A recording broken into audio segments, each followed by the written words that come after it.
Ahoy hoy, I am Planarwalk, and welcome to a debate about whether masks are effective and if COVID-19 is an issue. I've got... hold up. How do I... Oh, there we go. Dan, D-A-N. Yeah, we've got Dan here with me. I was trying to unmute you, so... because I'd put you on mute just before, but, you know... Okay. So So we'll start with a 10-minute intro of each of our points. I don't know if I'll use my full 10 minutes, as I like to get to the discussion, but yeah, we'll start with that. Do you want to go first, or do you want me to start? Go ahead. Yeah. Okay, so if I just bring up a timer.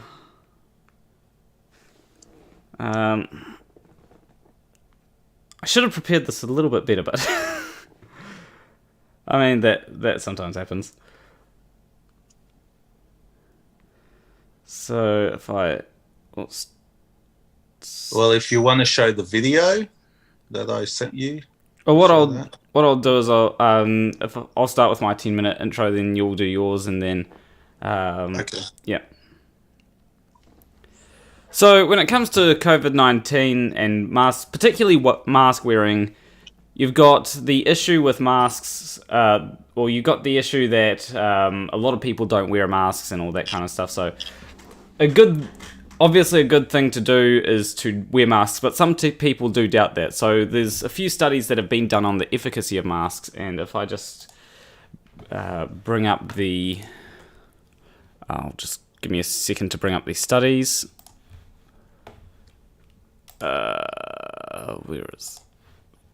So the first study that we've got here is... Where is my mouse? There we go. We've got one in Nature, which I'm just gonna share share screen.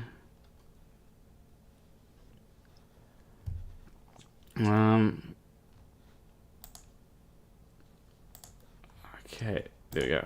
Share and...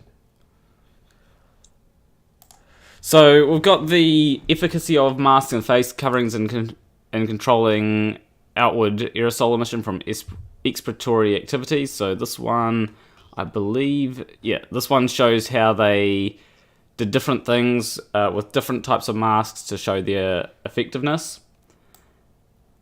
When it comes to the conclusions, they demonstrate that surgical masks or N95 respirators substantially reduce the number of particles emitted from breathing, talking, and coughing. That is the main thing. When it comes to... A lot of people seem to think that masks are meant to prevent the person from catching the virus, whereas actually masks are meant to stop you from giving the virus to other people. And that's one of the main things. There's also another study that was done on just on patients sitting in a room, not coughing or anything, but this was particularly with coronavirus. And in the results, they found that where was it? This particular one here. Yeah, so they detected coronavirus respiratory droplets and aerosols in 3 of 10 and 4 of 10 of the samples collected without face masks. And when it came to wearing face masks, this difference was showed a trend towards reduced detection in respiratory droplets. So this does show that that face masks do prevent people from catching the virus. Another thing that a lot of people talk about, I believe you've mentioned this in YouTube chat as well, is that you're only infectious when you're symptomatic. That is one thing that a lot of people say. In this study, if I go to I think there was I can't remember where it was, but I believe this one said that it was just in a setting where they weren't coughing, where they were just breathing out, and that's how they got the results here. And while symptoms do help the spread of coronavirus, they are not the only thing that spreads coronavirus. And because you're still because you're still infectious in the pre-symptomatic phase, there may be less infectiousness, but there was a study that I saw recently that I put on stream. I can't remember where I had it, but that showed that trying to treat people or trying to isolate based on symptoms was very bad, or trying to isolate people based on symptoms just didn't work for the setting that they were in.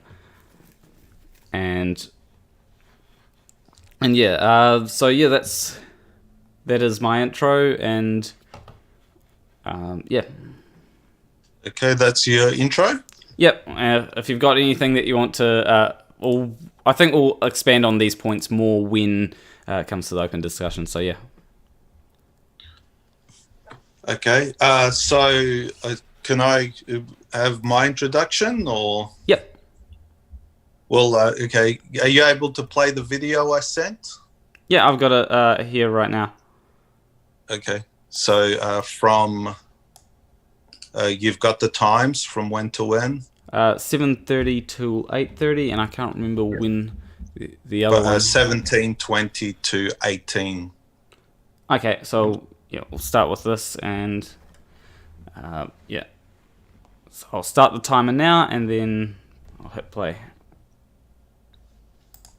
Size, because clearly over 150 years the population changed a lot. So let's look and see, what's this spike here? Looks pretty huge. Well, that's the Spanish flu spike, and it is actually quite huge. It was a once in a century or maybe a few centuries event. But if we look down on the right, we're wondering, well, where is corona? Because we have the data now and the spike is over for corona, or SARS-CoV-2. And actually, here's the corona spike. So that should put things in perspective. It's not much different, like for all of Europe actually, I showed you earlier, not much different than certain months in the previous 10 or 20 years. So that's really what's actually happened in excess mortality. PLC pulled out some great data, everyone should know about this, and it speaks to why Sweden would have been higher than other countries, particularly the Nordics. So you can look up mortality.org, but here's the graphs. Okay, that was the 7:30 Yep. to 8:30, and I'll just explain that just really quickly. Can I explain that really quickly? Yep. Just what Go he ahead. said? Yep. Okay, so that graph basically shows the impact of deaths per million. So it does show a spike, but nothing compared to the Spanish flu. It doesn't even compare. And that's the point of that part of the video. Continue to the next one, thanks. So that was 17. 1720. 1720. Okay, here we go. Of questionable science in quotes. So that's just the reality with masks. Just to illustrate it empirically, here's Germany, mandatory masks came in, curve never changed, kept falling. Austria, mandatory mask came in, curve didn't change, maybe it went up a bit. Poland, mandatory mask came in, curve didn't change, the R curve. And we see this all over Europe. There is no measurable impact between mandatory mask orders whenever they come in and any impact on outcomes.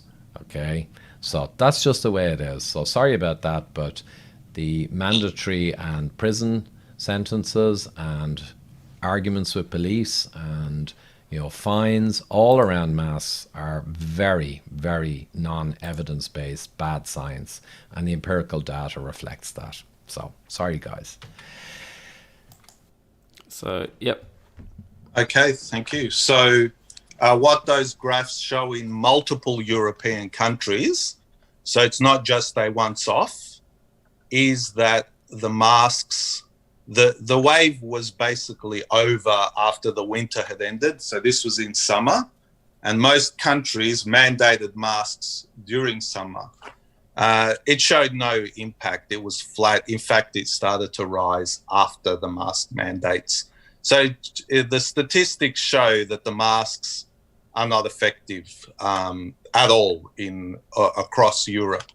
And of course, as we go back to Sweden, they never mandated masks. Most people don't wear them. They didn't even have lockdowns. Now, if I can ask you, you've probably looked up the Worldometer's website. Yep. If you can display this, you can look it up yourself. It's quite easy. Just go to Worldometer Sweden. It's quite easy to bring up. Once you bring it up, it's got a list of countries. Yeah. Hold up. I'm just going to see if I can shortcut it. Oh, wait. No, that didn't work. Yeah, that would be a good idea because lots of people refer to that country. Because it's a once-off, it's really a very unique scenario, which was the only country that avoided most of the measures that other countries have been involved in. Oh, yeah, there we go. Country/Sweden. So I can quickly explain that while you're looking it up. Or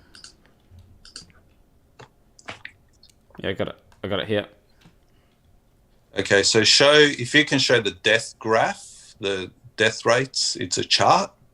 Yeah. If you click on Sweden, I've got it here. This is in Sweden. That's it. Okay, so new deaths.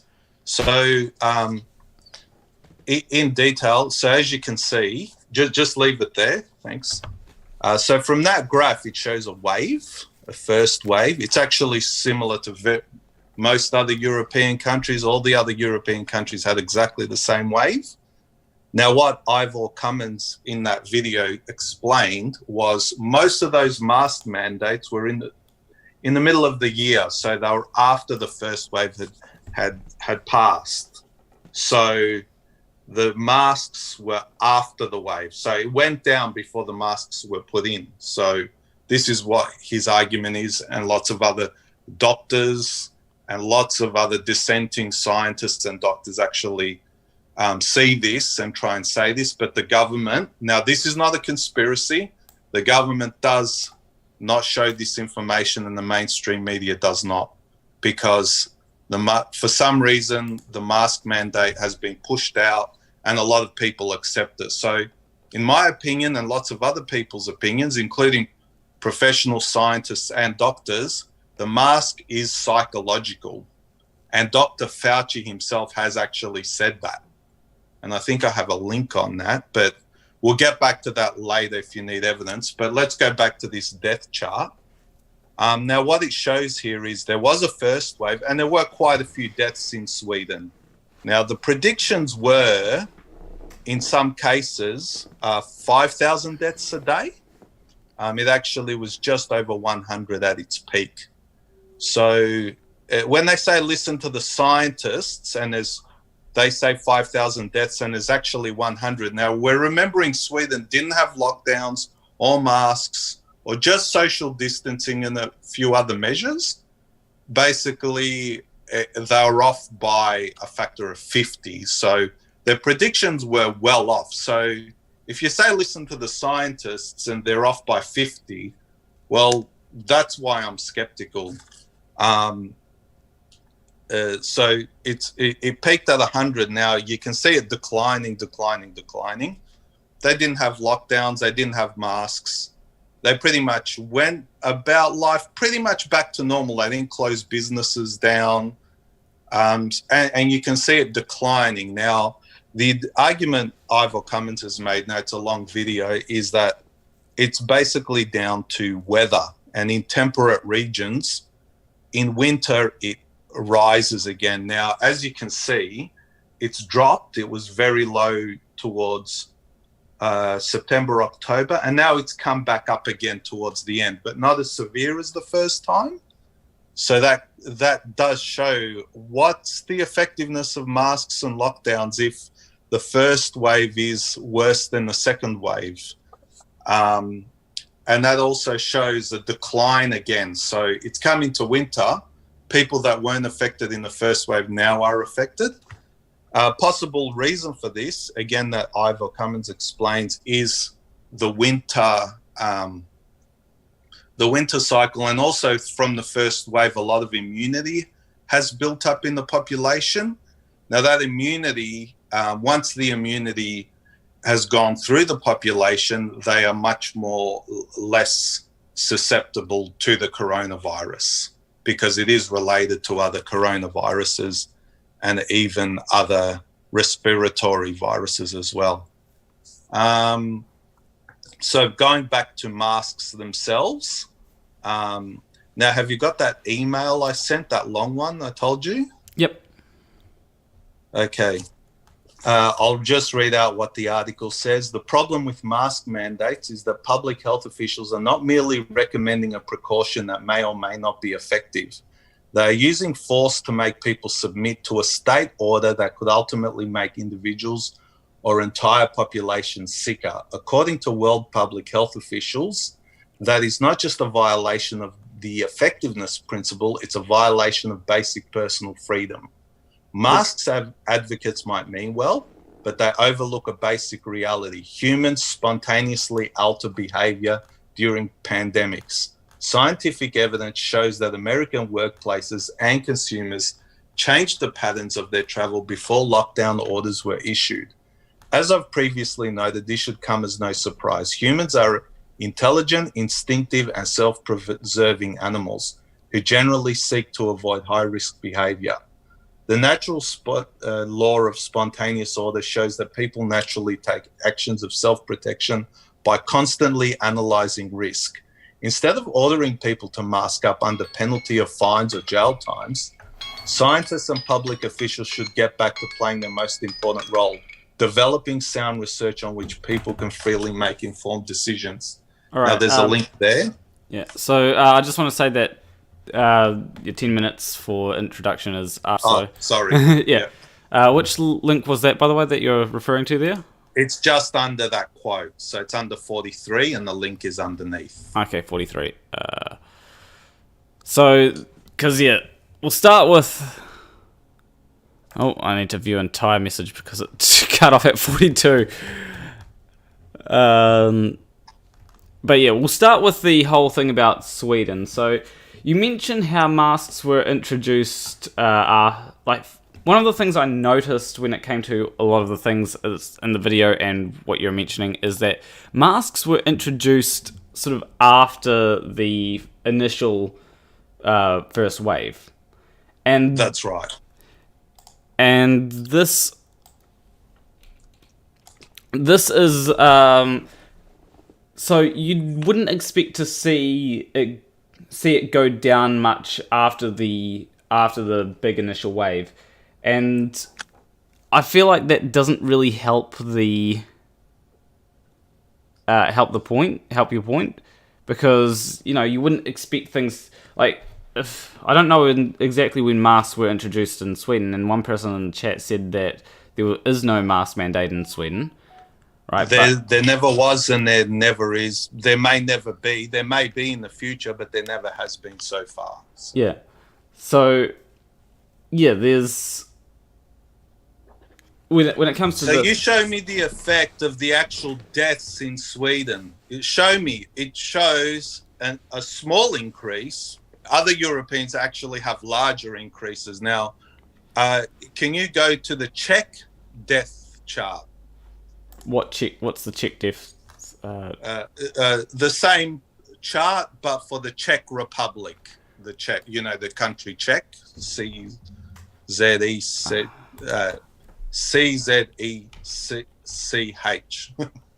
the Czech Republic. All right, so Czech. Where is this? Jeez, I went to the wrong thing. I went to Sweden. Wait. This is... Hold up. This is getting really annoying when this comes... How do I stop this from...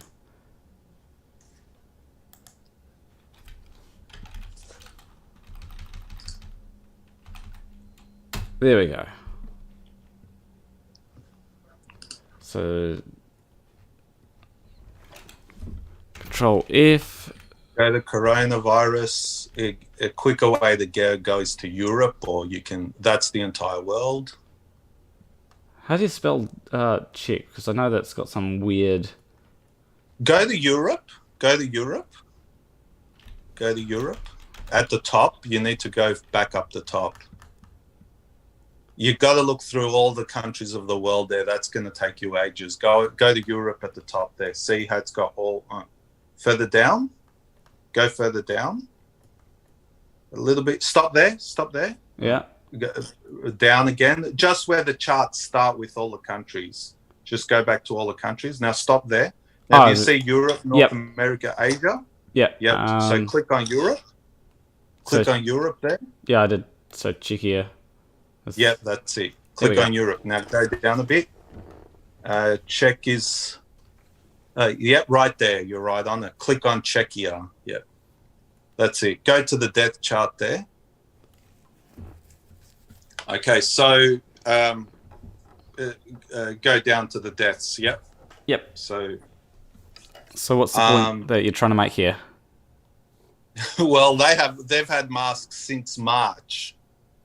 Okay. Yeah. They actually have more deaths than Sweden in total. They're actually the same population, or very similar population. They've had more deaths than Sweden. Yeah, but some countries can have more deaths and masks. One of the things that I'd refer to is that's fine. Well, why are we wearing masks? Well, it doesn't mean that masks aren't effective. I can refer to a country as well. Let's go to Japan. So if we go here to... Oh, that's not what I wanted to click on. So go to Asia if you want to get to it quicker. Oh, I've got Japan here. So when it comes to the deaths in Japan, there's way less deaths in Japan than in a country like Sweden. And Japan has had a history of wearing masks. It's just normal to wear masks over in Japan. They have no mask mandate in Japan either. They do wear masks for cultural reasons. Yeah. But they don't actually have mandates. Yeah, but just because there's no mandate doesn't mean that there's that it's going to increase mask wearing if you're looking at a country that already wears a lot of masks. In countries like America, where masks weren't common before. They actually are mandated in most of the country. It's just depends on the state and the county. It varies a lot. And a lot of Asian countries have very low death rates, but that varies from Vietnam to Taiwan to Papua New Guinea has low death rates. They all have different death rates. As you said, it is very hard to compare countries, but it's a little bit easier to compare European countries because Asia's got different populations, different countries. They may have pre-existing immunity. With SARS, they have dealt with SARS before in terms of the population, and also they've got high metabolic health. This is also what Ivor Cummins explained. Their elderly are a lot healthier. COVID does not just affect the elderly. It affects people with pre-existing conditions. Yep. Okay, so the first thing that I'm going to have to see is how would they have immunity to COVID when COVID is a new thing? Like, how would it's not a new. It's a relative. It's new, but it's a relative of old viruses. Yeah, but how would the old viruses give them immunity to COVID? That makes no sense, and I don't... That makes a lot of sense. Oh. Can you hear me in? Oh, hold on. I just remembered. I realised I forgot to do something. Here we go. But do you have any sources for that? Because I don't think that there's anything that, apart from a vaccine, that would give you immunity to COVID. You have immunological defenses. If you didn't have them, you'd drop dead in one day. That's normal. That's standard immunology. You have it, and that actually surprises me that the immunologists, the scientists, missed that detail. At the start, I can understand they had fear. They didn't know what it was. Our immune system may have been not very effective against this virus, but they've actually found out that it is very effective. That is why people in good health, most of them don't even have symptoms. You do realise that the immune system, when you get COVID-19, the immune system goes haywire and starts, not only does it attack COVID-19, but it will actually destroy some of your lungs as well, right? That, like I said, I'm not saying COVID has no effect, but what the epidemiologists forgot about was that people naturally already have these defenses. That's why when the virus does attack, it generally doesn't attack again. Okay, so firstly, can I ask, what are these defenses that you're actually referring to here? You'd have, that's in the entire field of immunology. It's called T cells, antibody. It's not just antibodies, which is what the mainstream media is feeding everybody. It's a whole range of defenses. Mucus, it's your snot. Yeah, it's simple things like that. I know about that, but so which you do is realize why that it takes in winter. You because, do. Yeah. You do realize that these it takes time for your body to produce antibodies, right? But antibodies is not all. This is also what Ivor Cummins explains. He's got a lot of videos. It's not just antibodies. It's a whole range of different factors that defend against viruses and other things. It's even bacteria, cancer. Humans have evolved to defend against external threats. Now, coronavirus is more dangerous. So firstly, we have to establish. So, when it comes to antibodies, I know that it takes a while for your body to build up antibodies. You mentioned T cells, right? And so, what are? So, I'm not entirely sure on how long it takes them, but it doesn't take your mucus is already there. These cells are already there. The antibodies are just it's you have to get into a whole branch of biology to actually understand this. You said you stopped up at 42, number 42. I actually have a source for this. Yeah, well, I've actually got all the sources that you've got open, so which source? Oh, you've got all the sources, okay. Yeah, which one are you wanting? Let me just find, sorry, I've got a lot of links here I have to show you. Oh, here we go. Okay, can you go to number 13? Number 13. So it should be pretty early part of that email. Yep. Immunity interview, 2 minutes 30 to 3 minutes 30. Okay, so You can play that video. Okay, just got to go to the part we... I've got to... It's giving me an ad. That's why I can't skip ahead. I just play the ad, get it out of the way. Yeah, 2 minutes 30. 2 minutes 30, that's right.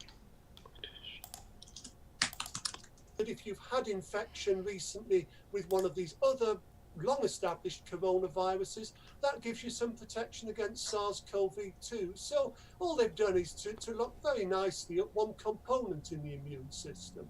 We can't make overall conclusions from that about vulnerability to reinfection. So immunity dissipates, and that would be a natural journey. It doesn't hang around forever, it goes away, but of course the body remembers. So COVID-19 comes back again. The body says, I remember that one. Come on, boys, we're up for a fight again. Does immunity come back stronger, or is it weakened? Well, the evidence from established coronaviruses is that secondary infections are weaker. David Tyrrell's group at the old MRC Common Cold Unit did work on this back at the end of the 80s. And if we look now at SARS-CoV-2, I mean, the WHO is suggesting up to 10% of the world population's been infected so far. So even if you say it's just half that, that's 400 million people, and only a handful of repeat infections so far, which rather suggests that there is some immunity, anecdotal evidence as well. So, Yep. yeah, that's all right, him saying that, but is there any kind of... let's continue with more evidence. Go to number 8. Yeah, but... This discusses T-cell immunity, so... Yeah, but what I'm actually wanting here is you're showing me videos, right? But not a lot of studies that... what I'm wanting is I'm wanting studies that actually show... Have you gone to 8? Well, we'll discuss it after you show these videos, and then we can discuss it. So what point... I developed antibodies. So what point in time are you talking about? Sorry, 9 minutes and 30 seconds. It shows on the email where it is. 9 minutes to 30 seconds to 11 minutes. Okay. Happen now. But back in the spring, if someone went in with a stroke into hospital and they died a couple of weeks later, they probably wouldn't have been tested. But now everyone goes anywhere near the health system is tested, and since we have a higher proportion of the population infected today, that person may well have been positive. So they now would have been recorded as a COVID death, where that wouldn't have happened back in the spring. So by testing many more people, we're artificially increasing the numbers of deaths. And there is a concern that we are not seeing the sort of the number of deaths we would normally expect to see, say, from flu, other respiratory illnesses. Those are counted as COVID deaths now. They're not merging the numbers together. There was a suspicion that was what they were going to do. They started putting that data together. They're not merging that data together. Got the wrong video. Okay. Yeah. So can you go to? There's a link. It's a bit of a mistake. Sorry. Underneath that, there is the same YouTube video. It's still in number 8, just underneath, and it shows you the times. Okay. I still... This is important. I can't debate without the backing of this. This is Dr. Sunitra Gupta. Hang on. Gupta, What of my audio? Yeah, I've just got to get the ad out of the way. Sorry about the videos, yeah. Yeah. The ads, yeah. Oh, that's alright. I just don't have YouTube. I do have to say thank you to Jane Spade for becoming a member on my channel. It's always nice to have new members so that we can get more emojis to use in chat. So where was it in this video? It's 4 minutes and 10 seconds and 6 minutes. 6 minutes. 4 minutes and 10 seconds. Okay.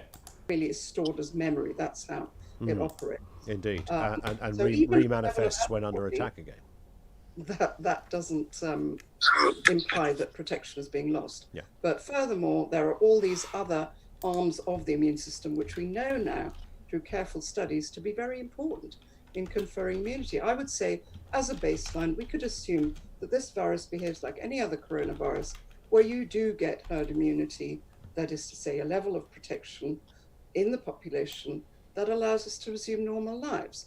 It is true, I think, also that the baseline assumption should be that the duration of immunity to this coronavirus will be the same as to other coronaviruses, which is not lifelong like measles, but it does not impact upon the building up and maintenance of a level of immunity that allows us to function normally. Give us an example, if you would, just so to sort of explain further. When you say we have herd immunity to other coronaviruses, explain where that has happened and how we know that we have. So we know that these other four seasonal coronaviruses co-circulate. We have data on that, and we know that from certain studies that 1 to 2% of the population will typically be carrying one of these coronaviruses. We also know that people are not dying of these coronaviruses they are dying, but we don't see the kind of levels of death that we've just seen with this novel coronavirus. So taken together, what we expect, we know that by the time that a child is aged 5, they've had exposure to all of these coronaviruses. So if you look at the epidemiology of these other coronaviruses, what best fits these data is the idea that each of these coronaviruses gives you immunity for about, 5 years, should we say. You get reinfected, but you are now immune to severe disease. And this process continues through life until you hit a point of immune senescence, at which point, again, you become vulnerable to severe disease and death from these coronaviruses. So okay. Yep. I don't necessarily disagree with much of what she said, but this doesn't that doesn't really support your point there. How? Because you just said immunity, it's only antibodies. No, I didn't say that immunity. This is not a conspiracy theorist. Hold up. This is a professor. I never said that immunity was only antibodies. I never said that. Yes, antibodies are a part of immunity, but it takes a while to... if you've got a virus, right? There's a whole system that your immune system... there's a whole thing that your immune system does, right? Now, one of the things that it has to do is it has to produce antibodies. It also produces T cells, but this takes time. Whilst it's happening, you essentially the virus will be infecting cells, and until this happens, the virus continues to infect cells, right? Look, in this case, I'm listening to the actual scientists. I'm not going to get into the exact details of immunity. I actually focus on the stats. Now, we've seen this video. It's not a conspiracy theorist. She's saying what immunity is, it exists, etc. Now, if we need to get back onto masks. If you can go to... Here's the actual study. It's 46. Did you say you didn't go up to 46, or can you? I can. But hold up. We didn't even finish on this point, because you did have a claim about the immune system and about how because this will get back to the topic of masks, because your claim is the reason why Japan did so well, right, is because they had immunity to similar viruses, and that would have given them... That's one part. They also have high metabolic health. There's a lot of reasons why Japan has done a lot better. Their response, it was better than other countries, but they did not do any extreme lockdowns and mandated masks as other countries have done. But my point wasn't that they mandated masks. My point was that people were already wearing masks in Japan, and they didn't have as much of a resistance to masks like other countries, because because they already had a culture of wearing masks. It wasn't that there was a mask mandate there. It was that masks were already a thing that they wore. That's theoretical. That's not really enough evidence to say that masks made a difference. If you look outside, it's very hard to theorize about Asian countries, because they're all separated. They have different populations, different densities, and different different factors. You've really got to look at other countries more similar to Australia and New Zealand, and that's looking at Europe. Well, okay, New Zealand and Australia, most of Australia, the temperature and the culture is more European in nature. Well, then that's what's important to look at. Well, then we can look at Australia and New Zealand and say, well, they did like here we did a pretty big lockdown, and that worked. And but that's not masks. That's a lockdown. That's not masks. True, and that's why I'm looking at Japan, because Japan, if I remember correctly, they didn't do a lockdown, or at least if they did do a lockdown, it was rather late, and they've done very well, especially in terms of population. Like if you want to, like they have a much larger population than a place like Sweden, and they've got less deaths. They also have a culture of cleanliness. We're also looking at deaths. They actually have a lot of cases. They actually have a low amount of testing, so you can assume their cases are much higher. So we'll look at Japan. I cannot analyze 200 different countries. There are 200 different countries out there. You can find really good examples, especially in Asia, but you can also find bad examples now. In that case, if rather than analysing countries, how about we actually analyse studies that have been done on mask wearing? Well, that's what I tried to get to. That's the one I said before, number 46. Number 46. Okay.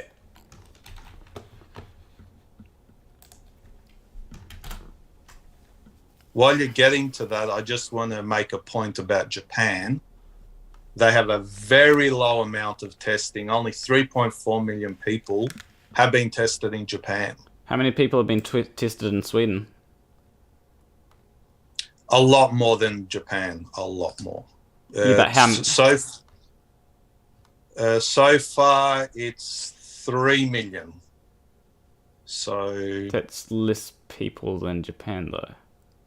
No, that actually shows a lot more testing. Japan has 126 million people. Yeah, but I mean, as absolute numbers, like Sweden has done 3 million tests.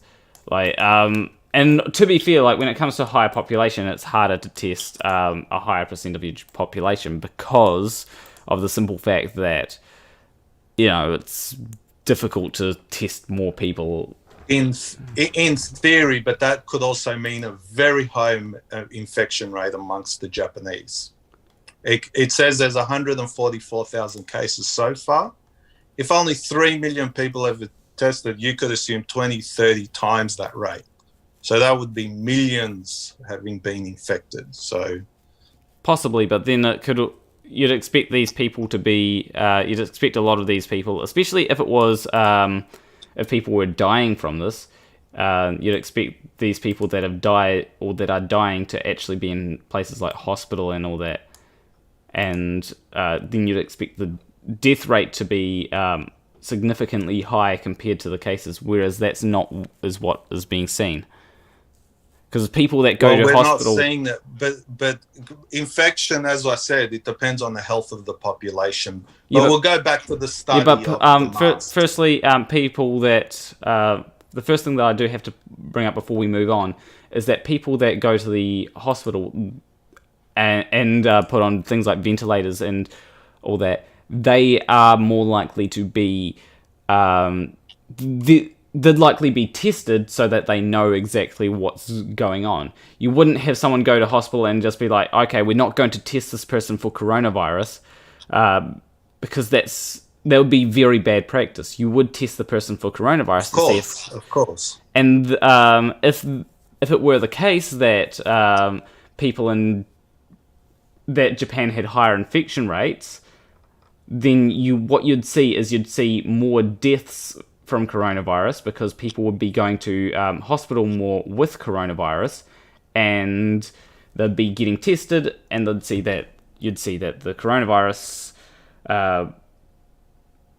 is killing a whole lot more people than in the rest of the world. That is just not happening in Japan, or at least it doesn't seem to be. It doesn't seem to be the case. But my point is that infections are still quite high despite their low deaths. India has actually has quite a low death rate as well. So why aren't more people going to hospitals like other countries? Why aren't more people dying from it like other countries? Going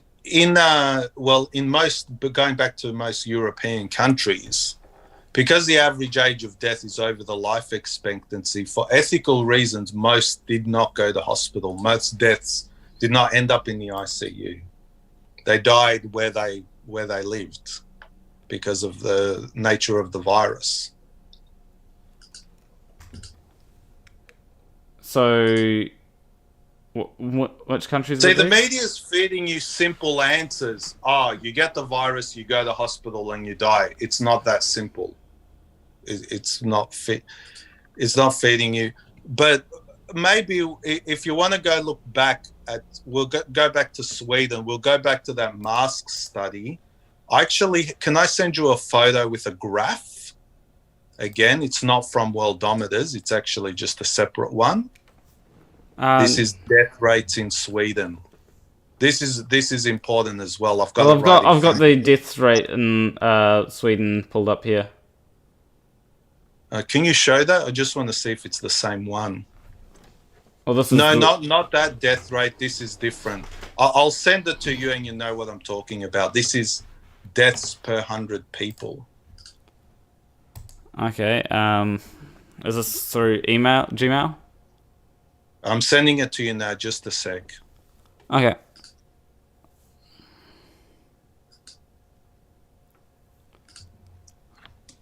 So I'll just explain it. This is death rate in Sweden per 100,000.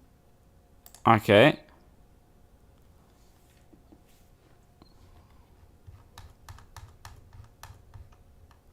The source is at the bottom, so it is a verified source. Yeah, I'm just... Oh, there we go. Give me a second.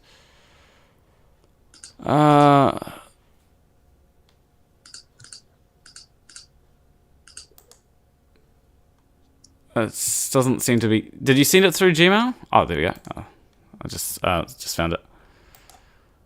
The graph should be showing right on the email. If you can just screenshot that, or... Yeah, I'll see if I can...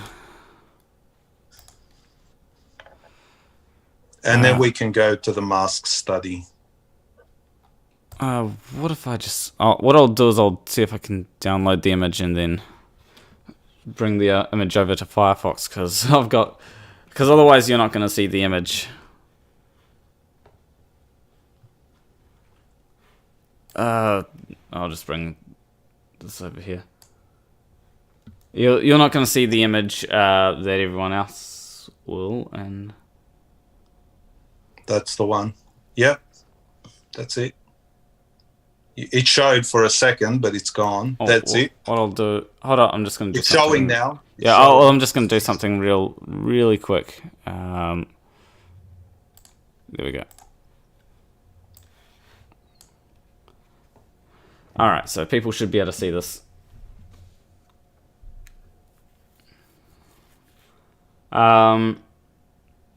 So this is showing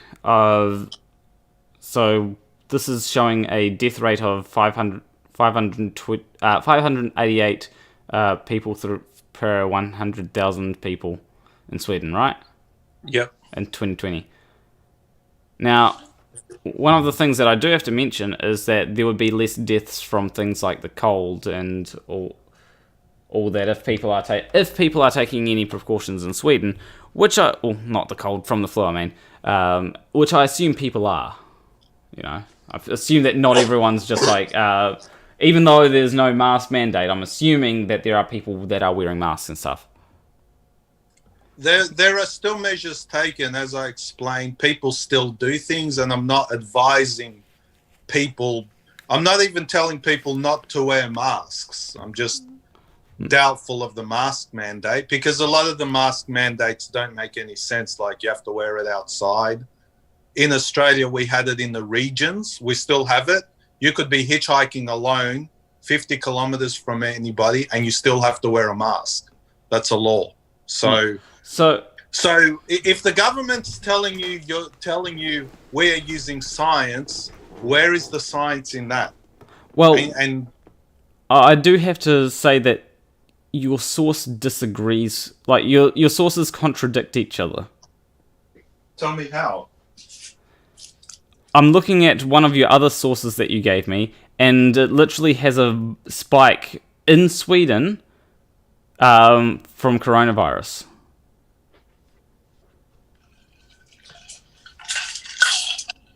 So you can see that spike there. Now, that spike, if you can't see the detail there, but in the early 90s, there were more deaths per million from, we don't know what, it's just a general graph. The spike was still way lower than the Spanish flu. Yeah. Now, you can see the spike in the early 90s. We don't know what from. There may have been flu seasons or whatever it could have been. Now, that's still lower than those spikes from the 90s and comparable to some even more recently in the 2000s, 2010. Now, from what we can see there, is that a reason to shut down society, force everybody to wear masks and take these other extreme measures? Now, remember, Sweden has not taken these extreme measures and their death rates are still within an acceptable range. Nothing that you would notice off the top of your head. Yes, there is a spike, but it's very marginal. This is the argument one of the that the dissenting scientists are making. Well, one of the things that you could do, like you've said to me that Japan. The reason. So this is how the argument has gone so far. Like, you'll bring up Sweden, right? Then I'll bring up Japan, and you will say that the reason why in Japan it's so. Like, I'll give one explanation. I'll say that the reason why Japan is so low is because of masks. But your explanation will be that they've got immunity to this, something high metabolic rate. But the problem is that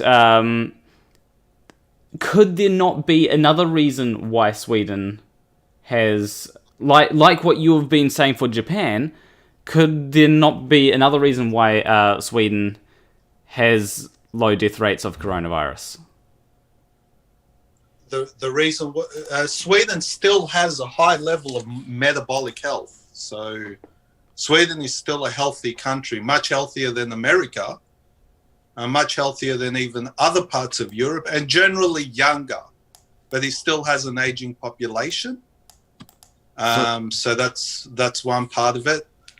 But the information in front of you is clear. Coronavirus is not causing a massive amount of death. Not even something you can see on your statistics. It's not even something you could see if you weren't looking for it. That's why I'm looking at this information. We're not talking conspiracy theories. I'm using worldometers. I'm using actual statistics. Yeah, people say it's a YouTube video, but these have actual sources. I've shown you actual sources. Yeah, but the problem with just so this is a problem that I have with people that just go on statistics, and that's why we should probably move on to the how masks actually work in that, and that is you can use statistics by going, oh, look at Sweden, look at this country, that country, right? Now, I could bring up a country like people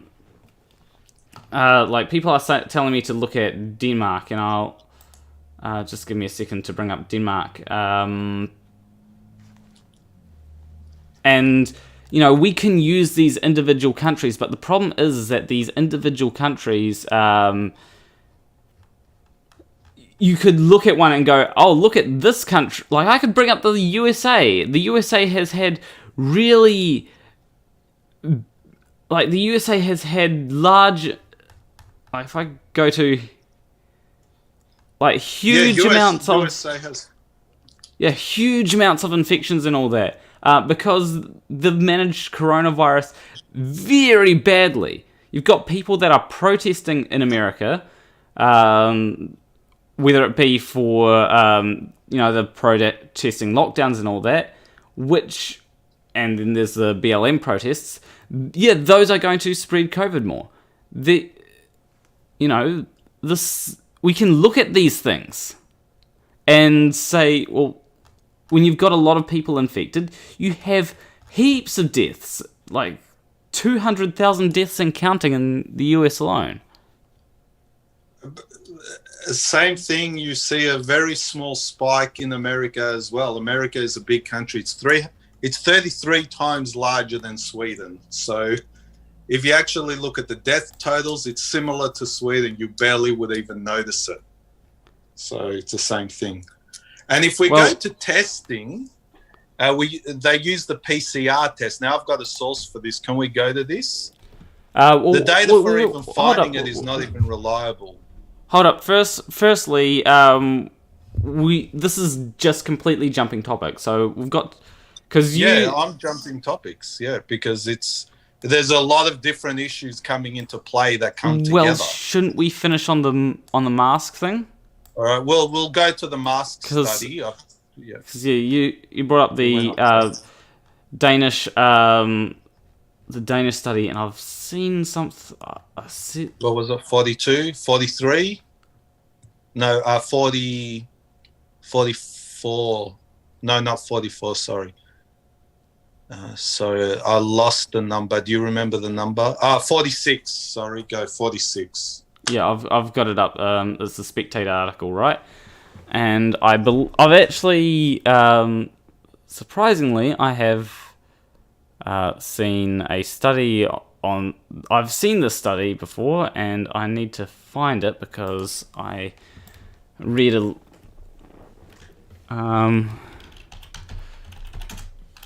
Danish study on mask efficacy.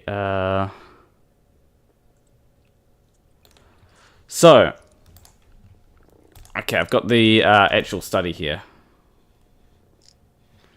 All right. The one I've linked, or you've got another study? I've got the exact same study that you have, but I've gone right to the source rather than the article. Okay. Yeah, rather than the article. So, what does the study show?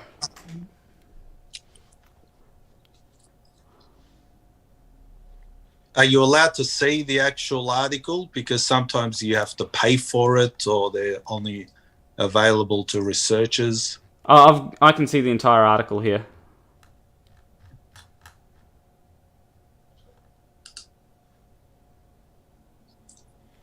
So I'll let you give an explanation of what you think the article says, and then I'll see if you are correct or incorrect. Well, it's unless the article actually twisted it. See, I have an open mind. I'm not going to say you're wrong and I'm right. There's no wrong and right answer in the response to the coronavirus. There's no.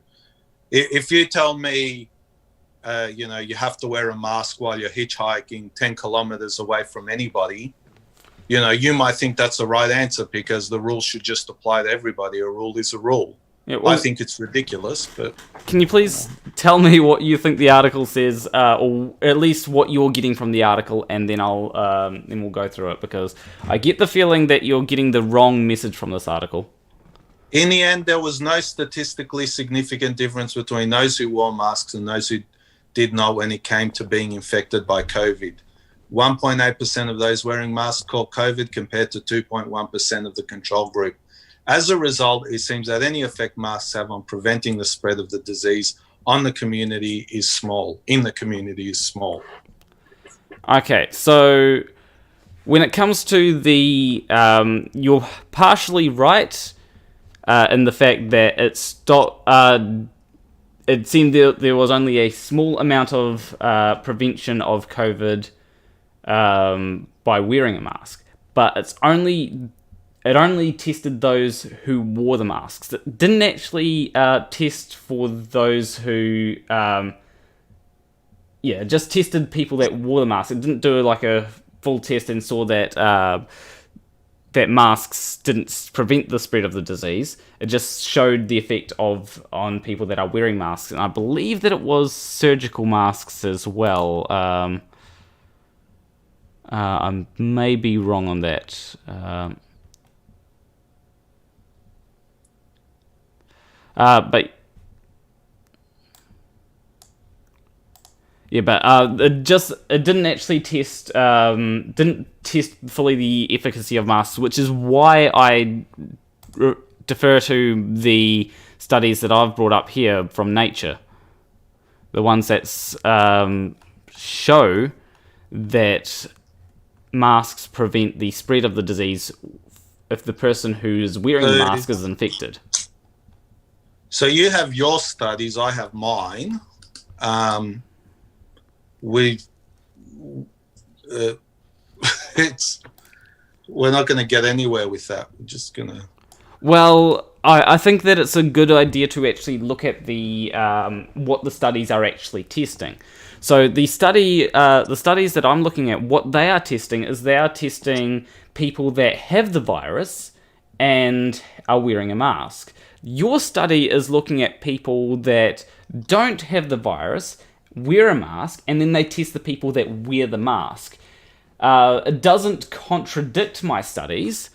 It actually fits. It actually fits with my studies. What my studies contradict is they contradict the point that people make that masks are not an effective means of preventing the virus within a community if everyone is wearing a mask. The study I'm showing you says there is no effect on who's getting it and who's not. Some wore a mask, some did not. It says the opposite of what you're saying. No, it doesn't, though. All it's saying is that if you wear a mask, then it doesn't prevent you from getting the disease as much. What my studies say, they say if you are wearing a mask, then it prevents you from giving other people the disease.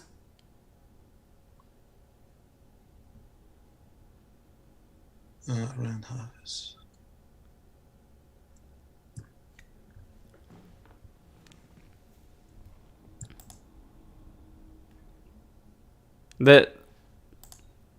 That's what. And yours, severe. And where does yours say that exactly? I don't have a sort link to yours, so. So mine says what it takes is people that are wearing masks, right? And it checks the amount of. So for example, this one here is. They found that respiratory droplets and aerosols. They could find some when people didn't wear face masks, but when they wore face masks, they found that they didn't find as many. And the same went for influenza as well. It only says influenza. It doesn't actually say coronavirus. No, it says coronavirus here. And it's only saying it's finding. It doesn't actually study who's getting it and who's not. It's just saying they've found less virus in the droplets. It's not really looking at it. It's not really an extensive study into the masks. Well, don't you think that when it comes to the masks, that if they find less droplets and all that, then that means that the masks are preventing them? There's also been a study that says smaller droplets can actually spread further. Well, maybe, but like if the mask is preventing if masks are if it was only masks, why are they getting back into lockdowns, actual lockdowns? Why did New Zealand do a lockdown? Why do all these countries do the lockdown as well on top of the masks? Because masks aren't 100% effective. It's like It's like you've had sex ed in school, right? I'm assuming. Yes. You know how they say no form of contraception is 100% effective? But it is close to 100%. These masks, we don't really have enough information to take it further to say it could be hardly any effect.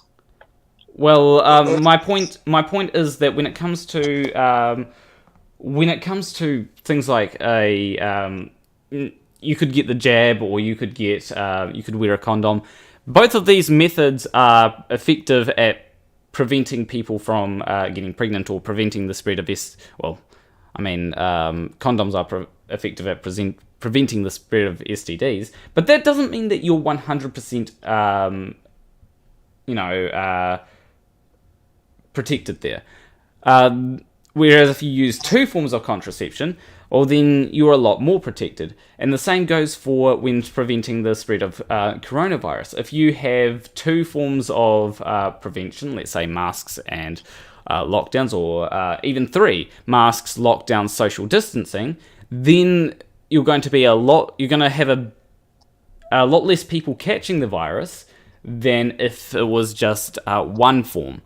Like masks. The stats don't show that at all. The numbers, I know you say you can't rely on numbers and causes and effect, and that's true, but Sweden shows no difference in deaths to the rest of Europe.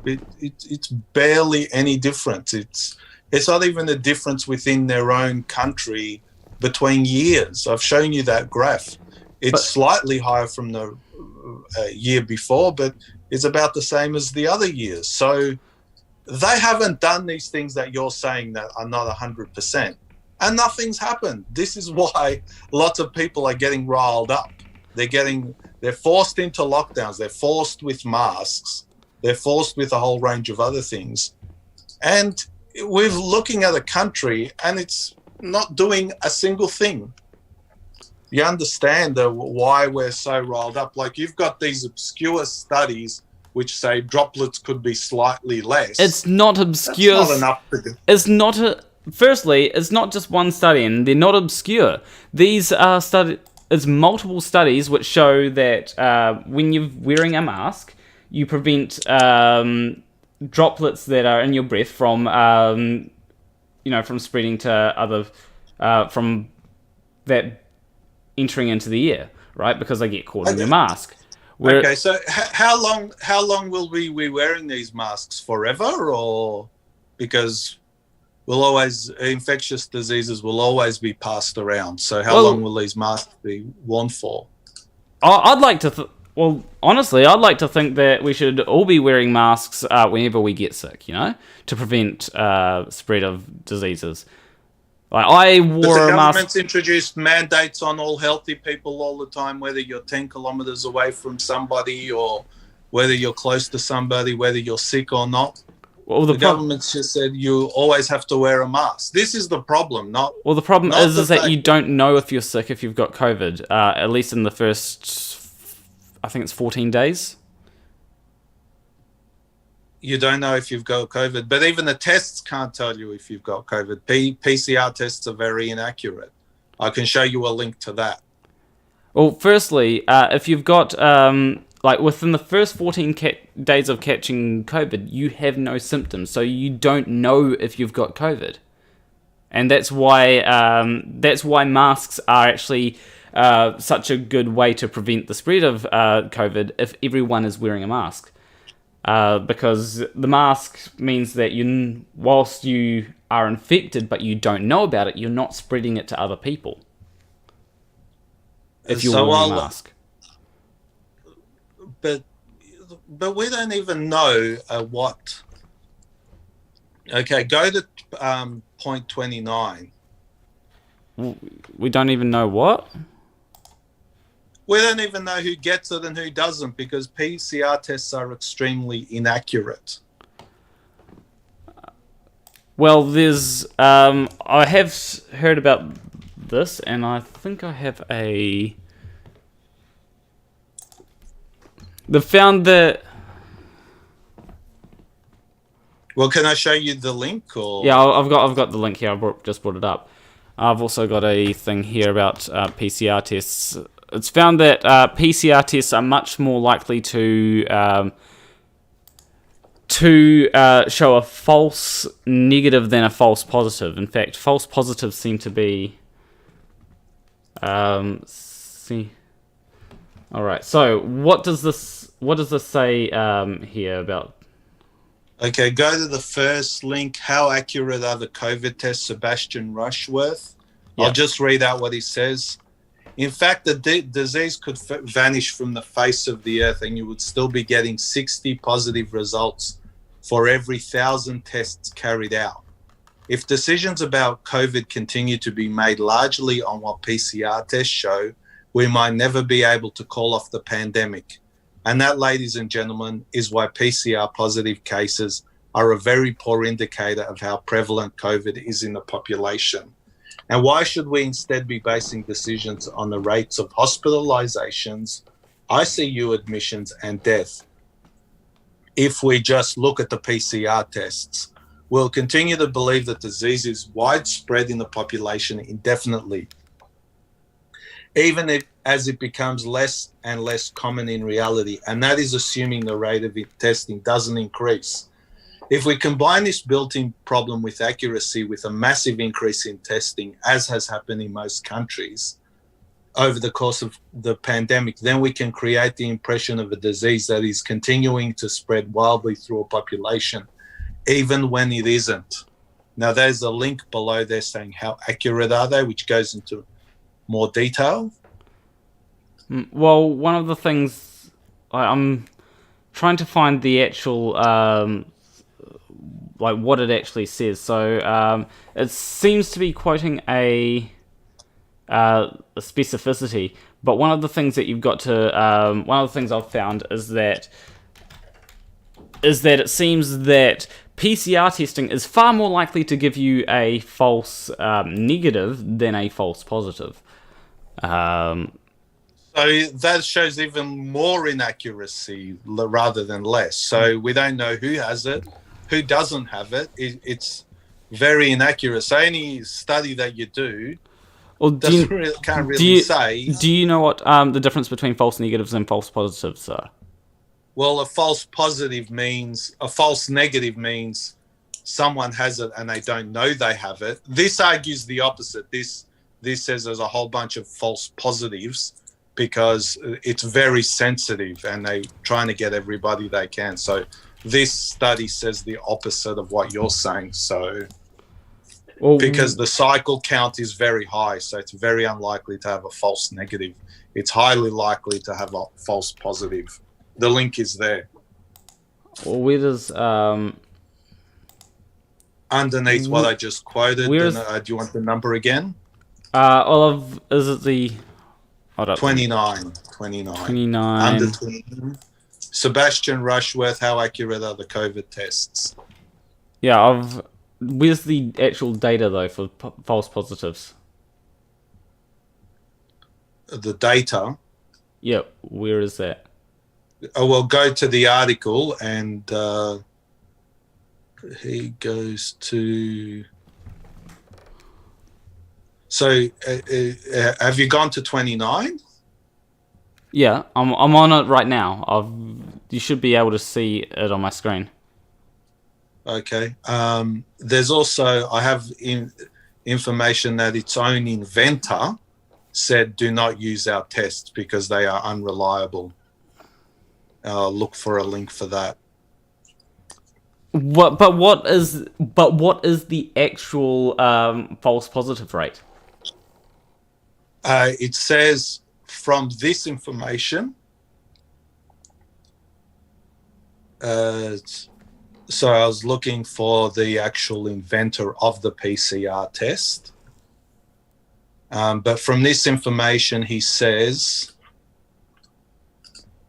if you test for 1,000 people, you get a false positive rate. So this is the false positive rate. So I have to bring it up again.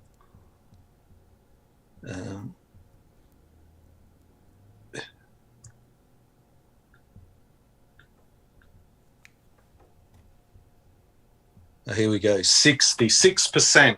60 positive results for every 1,000 tests. So if you're testing 1 million people, that would be, what would that be? 60, multiply that. 60,000? Have I got that right? 60,000 out of 1 million people. So that's 60,000 cases.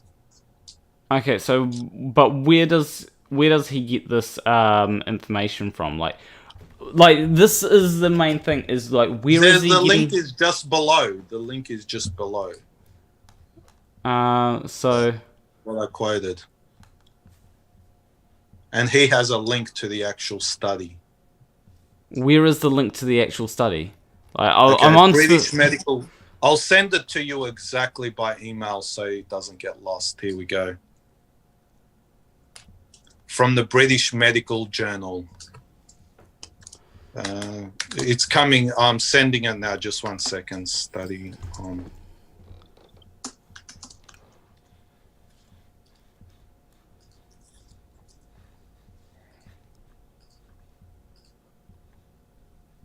Okay, so that shows the direct link to that study. So it's not even an article by a doctor. It's the actual study which it refers to. So are you seeing this through Gmail? Yeah, I just sent it to you. You should be getting it soon, or here we go.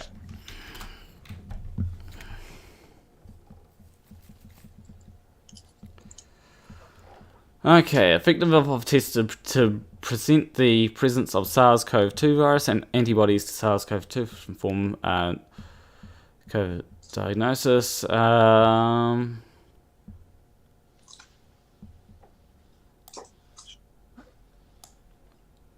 Okay, so it says evidence is rapidly emerging on the effectiveness of tests for COVID-19 diagnosis and management, but important uncertainties about their effectiveness and most appropriate applications remain.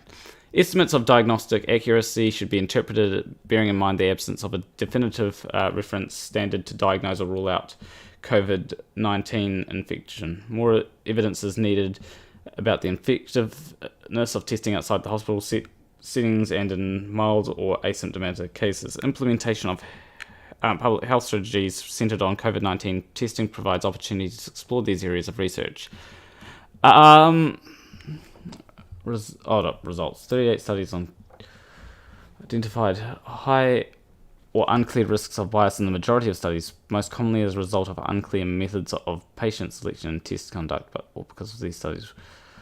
Majority were in hospital settings and patients with confirmed or suspect COVID-19 infection. Pooled analysis of 16 studies estimated a sensitivity of 87.8%. 10 studies sensitivity range from 18. So this doesn't talk about false. This mostly talks about false negatives.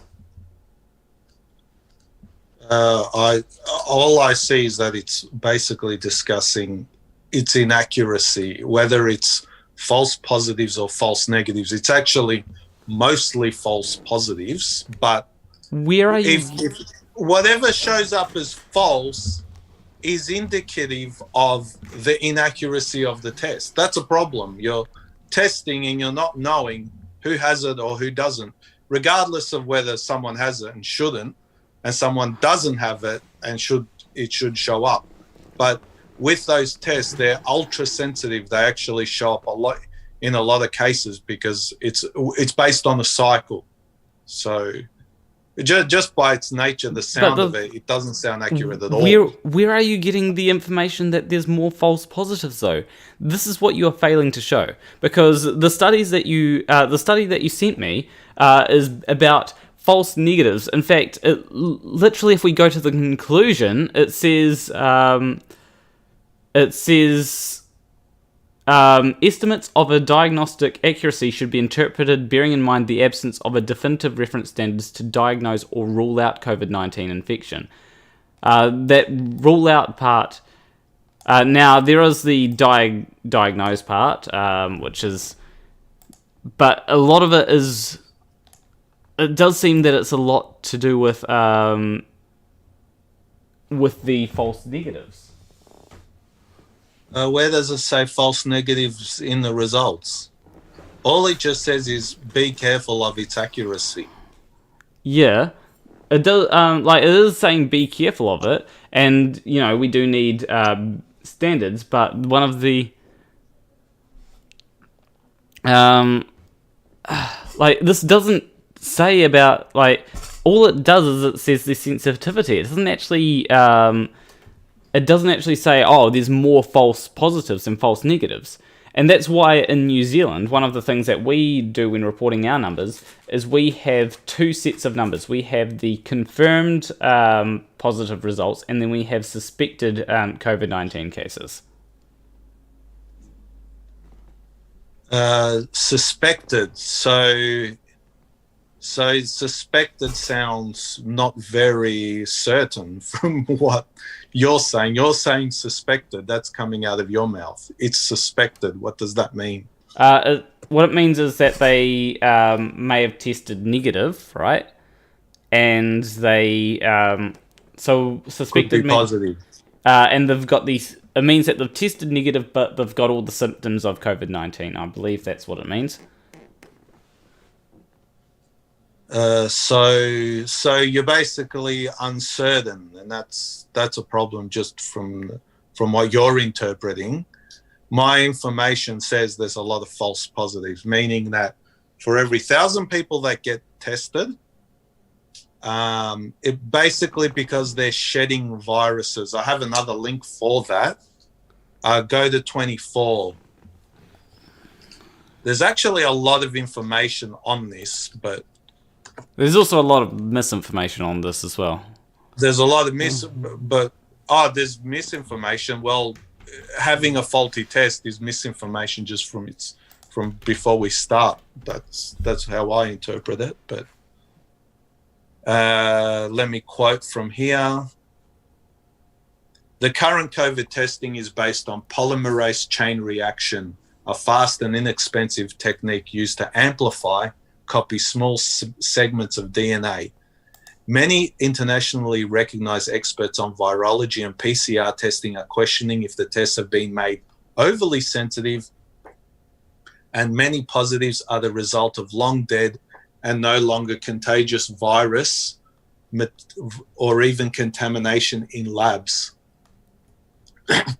PCR testing was invented to find genetic viral material in a sample and has not traditionally been used as the sole method for identifying people from a viral or bacterial disease. So that goes into more of that. Well, if it's identifying dead viruses, then wouldn't that mean that they've already had that? Wouldn't that mean that they've had COVID-19? They've had it, yeah, and they don't have it anymore. That's a problem. So someone gets, yeah.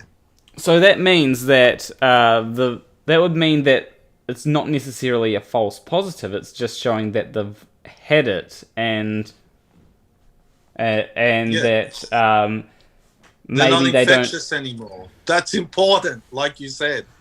That's very important, isn't it? Well, it is important, but it means that these people were infected, but they're just not infected now. We missed them when they were. We missed getting them when they were infected. If that makes sense. Okay, let me continue the quotes. Okay. Prominent virologist about the current PCR testing performed in the United States. She reported that in many parts of the US, cycle thresholds for the test are set very high, often as high as 40 cycles. Many prominent experts think this is too high. Professor Michael Minna, epidemiologist at the Harvard School of Public Health, suggested that these tests might detect only live virus, but also genetic fragments left over from previous infection, akin to finding a hair in the room long after the person left. So that's a case. They find it, it tests positive, they put that down as a positive case. They had it. Well, we've had lots of diseases. Again, to me, that actually would probably indicate immunity, as Sunitra Gupta has discussed in that illegitimate YouTube video. So she's illegitimate. Well, when it comes to immunity, there's immunity is switching topics, but I'll just make a few. Well, comments. it all relates together. It all relates. Once the person has had it, the theory is, which has had multiple studies, is the person is now immune. So they're not infectious. They're not spreading it. They don't need a mask. They don't need to do anything. This is the important information that we are missing. People have had it. They've got it. Okay, we get that. I've showed it on the graph. I've admitted that. There's no conspiracy. It's not a pandemic. People have it. People are getting it. Yeah. Once people have it, they don't always become immune to it. There are all different factors, but you could be hit by a bus the other day. What we're discussing is not just the virus, because that's all we're doing. We're focusing on this virus and ignoring all the other issues in health. Lots of people are being affected by this, not just... you admitted yourself, it's not just the mask. It's a lot of other lockdowns and other things that are used. You do have to use other things, because as I mentioned, one method is not 100% effective. It's about... one of the things that has been mentioned time and time again is to flatten the curve. And I don't know why I'm getting a call. But the thing is to flatten the curve, and that essentially means to means to stop the spread of COVID-19, so that the hospital systems are equipped to deal with it or don't get overwhelmed all at once. And that's one of the big reasons for lockdowns, or lockdowns and mask wearing and all that kind of stuff. So which curve are you talking about flattening? How does that? The curve. So when it comes to the flattening the curve, it refers to the curve of people that have active infections. Okay, it basically means not to get a big rush of people going into hospitals and overwhelming the system. Yeah. In Australia and New Zealand, they're talking about elimination. So. Yeah, well, we in places like America, elimination is. I'm sure everyone here can agree that in places like America, elimination is practically impossible at this point, right? Elimination is impossible everywhere. It's even in New Zealand and Australia, it's impossible. Well, in New Zealand and Australia, we've actually managed to deal with it so well that elimination is actually possible. Because in New Zealand, we had 102 days without any cases of community transmission. But you're an island nation. Now you cut yourself off from the rest of the world. You have to remain that way forever if that's the way you want to do it. That's vaccines are. So firstly, there are vaccines that will hopefully be able to help with getting people immune to it. And once the vaccines come out, then hopefully here's hoping that it helps. You're hoping that it helps. Yeah, it could help. Yeah. I'm not against it. As long as they don't mandate the use of everyone getting a vaccine, that's fine. We'll see how that goes. I don't know what's going to happen there. But when it comes to that, it's that's basically what a lot of countries like New Zealand are hoping for, that we get a vaccine, and then once that happens, we'll be able to open our borders. With Australia, though, and New Zealand, one of the possibilities is once Australia's managed to get their cases down to a certain number, that we'll be able to open a travel bubble. Don't they already have a travel bubble? But Australia's not going to reignite your tourism industry. You need more countries than Australia. Probably, but every country that has a decent tourism industry is probably doing pretty bad right now.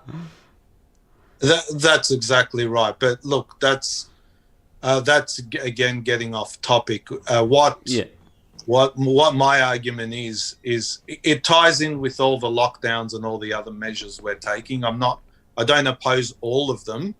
I just oppose the mandates and the lockdowns, the ones that cause more damage than they actually help with. They cause more problems. I'll just go to this one. Speaking of tourism, if you go to, I think this is important, go to 49. Yeah. So one thing I do want to ask is, how do you think that wearing masks is bad? I'm not. There can be negative effects medically. It probably harbors bacteria. They're uncomfortable. It's an issue of freedom. So it's the fact that they're not even sick. It's PCR tests that are inaccurate. Well, it's just there's a mandate of wearing pants. Not all countries. So what? The Scottish wear dresses, don't they? What does that mean, dresses are a type. There's a mandate to cover your genitals, basically.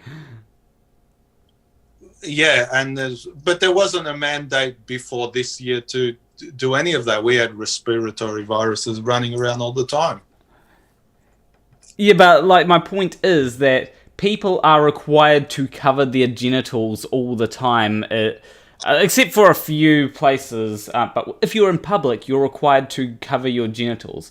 And some people might say, well, it impacts on my freedoms. I like a breeze there or whatnot. That's so. I don't think that's a good comparison. We're talking about a disease here where, let's say, Australia and New Zealand, most people are healthy. There isn't a mask mandate in New Zealand, is there? There is a mask mandate for when you're on public transport, I believe. But and that's it? Yeah, that's it. Okay. All right. So most of Australia doesn't, but one part still does. But this is getting off topic again, but I just want to discuss the impact. If you talk about tourism, this is what's happened with Bali, with their tourism. I'll just quote, it's a quick quote. I have a link if you want it, but I guess you can take my word. It's not medical or anything. The situation has become so dire, some are struggling to feed their families, pay bills, or afford essentials like baby formula, nappies, and medicine. Others are selling their cars, scooters, businesses, and personal belongings in a desperate bid to make ends meet. Australian charity worker Amanda Rialdi said she had come across elderly people so malnourished they could barely get out of bed. Others had been abandoned by their family after becoming a financial burden. So that's, yeah. One of the things. So that will lead to deaths. That will lead to deaths, yeah, for sure. One of the things I do have to point out is that I believe Bali is already a poor nation. And this has made it a lot worse. Yeah. And it wasn't poor where they were to the level of malnourishment. And that's what we're seeing now. So people will actually die.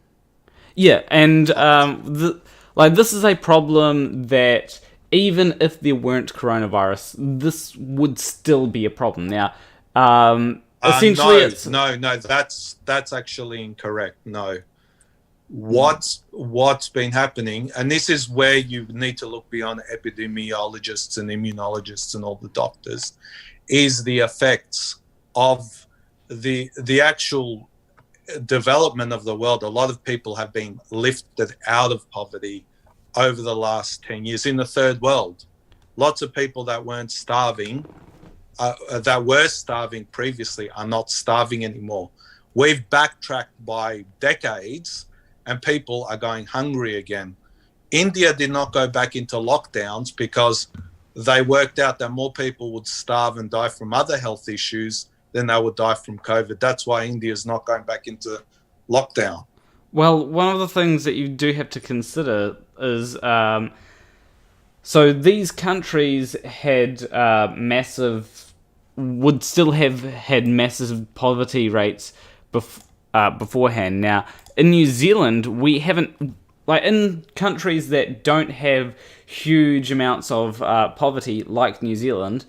I mean, sure, we've got some poverty, but we don't have as much as other countries. But in New Zealand, we don't have like massive hunger problems or anything, right? But you've got a lot of damaged businesses. You've got a lot of harm being caused. Yeah, but people aren't starving in New Zealand. They're dying from cancer. Cancer screenings have been reduced significantly since lockdown. I don't know about New Zealand, but that's happening all over Europe. Yeah, like but then you've also got to consider when it comes to, so yeah, people will be getting cancer, and some of the cancer screenings may go down. But then you've also got to consider, like, not some, thousands upon thousands that will go into well over a decade of effects. Yeah, but if you don't have anybody. But if you've got everyone going to the hospital for cancer screenings and all these people are getting COVID-19, I mean, how many of people are... That would be a better result. Really? It would be better screening for... Yes. If someone is 30 years old and they get COVID, that would be better for them than getting cancer. I can assure you of that. If someone's in good health, 30 years old, which is a 99.99% survival rate, that's better than actually getting cancer. And that doesn't mean they'll get COVID by going to hospital. So a couple of things that you've got to consider is, firstly, COVID. One of the things that really annoys me is a lot of people just look at the death rate, and that's the only thing that they look at. There are other things besides the death rate as well. For example, there is the impact that it can have. There are many people, now I can't remember the exact rate of, I don't know the exact rate of this, but there are many people that after getting infected with COVID, they just haven't recovered. And you think getting cancer and surviving it will mean a full recovery?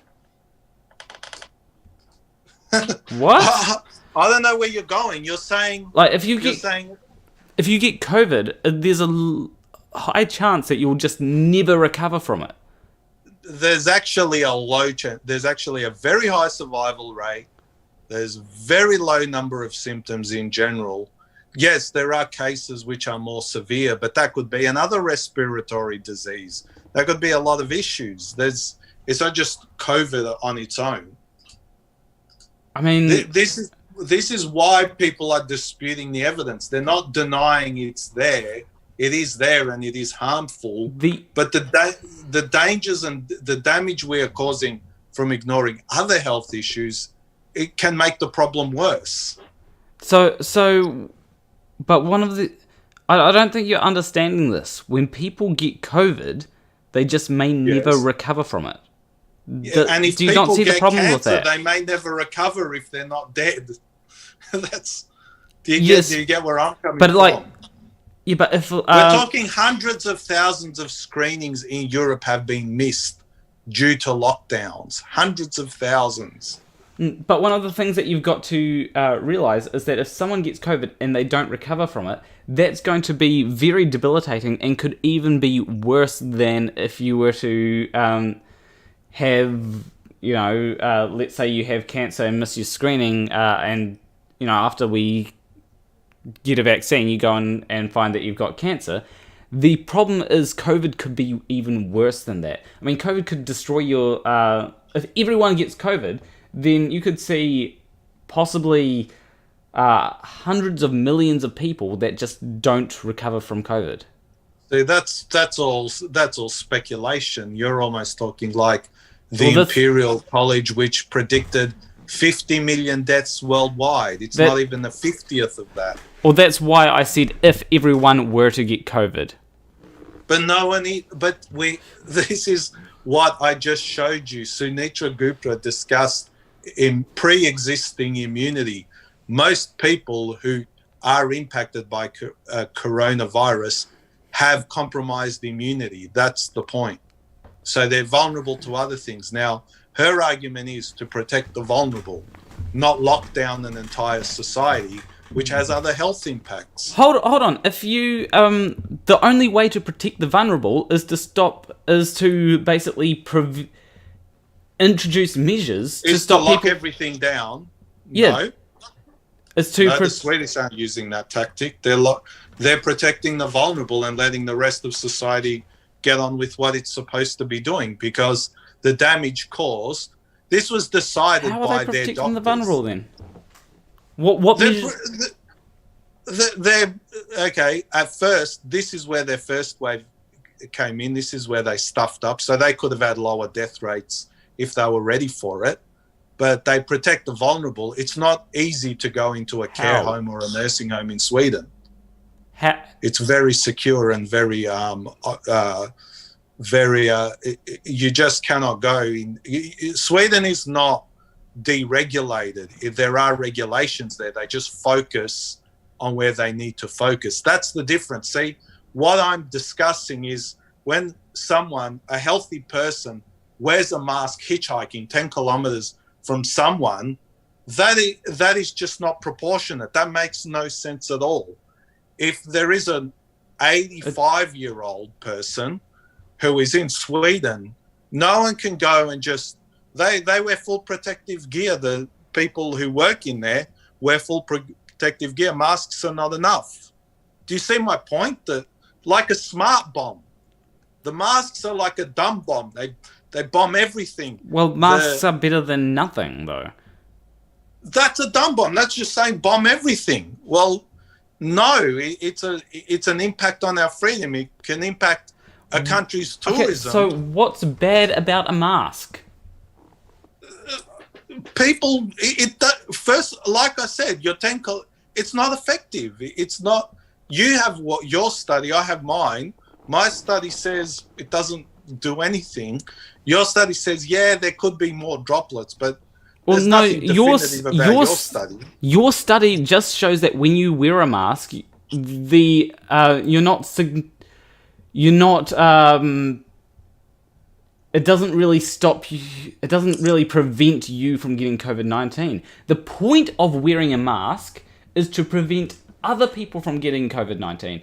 That's why it's essentially you put on a mask, and if there's someone and if you have COVID-19, it stops you from getting other people sick.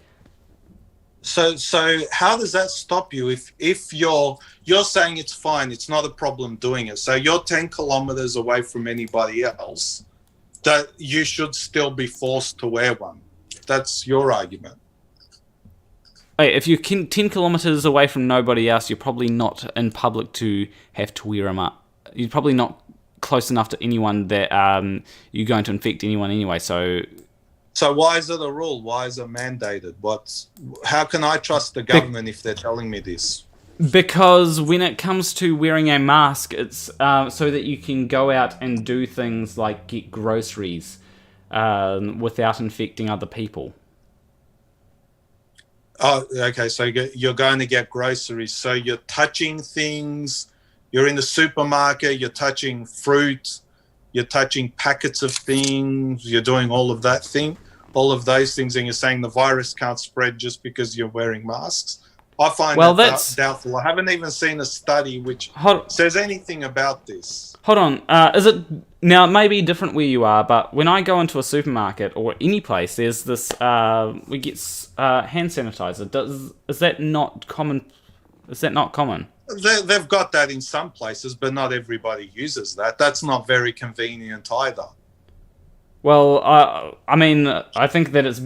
Look, people, if there is hand sanitizer outside of a supermarket, use it, please. Because that's, But, you know, here in New Zealand, every place seems to have, like, hand sanitizer. So you put some hand sanitizer on, and then you go into the supermarket, and therefore you can touch things. If you're wearing a mask, that means that it stops droplets of COVID-19 from going everywhere if you have it, and it's just good for everyone, you know? It's not that wearing a mask completely stops anyone else that you get close to from getting COVID-19.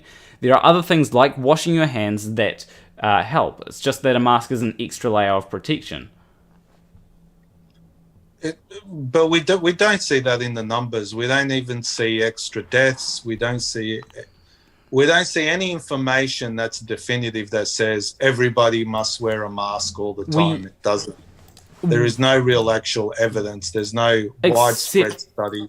Except for these studies which show that masks masks prevent droplets that would contain coronavirus from going through them. Yeah, that's still not definitive. You could be touching the mask. You could be adjusting the mask.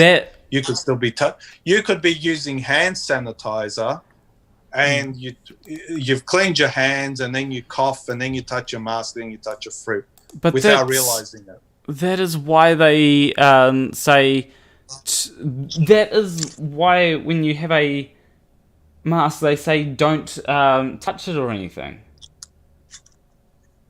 Oh, don't touch it, but people end up touching it because they need to adjust it. They could cough. There could be lots of reasons for touching it. Are you telling me all those people are not going to touch their masks? Lots of people do. There could be lots of reasons for touching your mask. This is why I don't trust any science that comes out of this. It's clearly showing me places where some places have masks everywhere and some don't. And it's not really having an effect on the numbers. It's all random to me. Well, that's why I bring up places like Japan. But it seems that when I bring up like a place like Japan, then you say, oh, they've got this, that, and the next thing. So it's one of them things where if we're going to look there are a number of reasons why Japan is what it is. But if you're saying Japan is not getting infections, you are wrong. It is getting a lot of infections, thousands per day. And they're not testing. It's a very low amount of testing in Japan. Well, we can look at things like... so if I go back to the Japan stats... where is it? Go to Japan and look at how many were infected just in one day. You're telling me everyone's wearing masks, so what are the masks doing?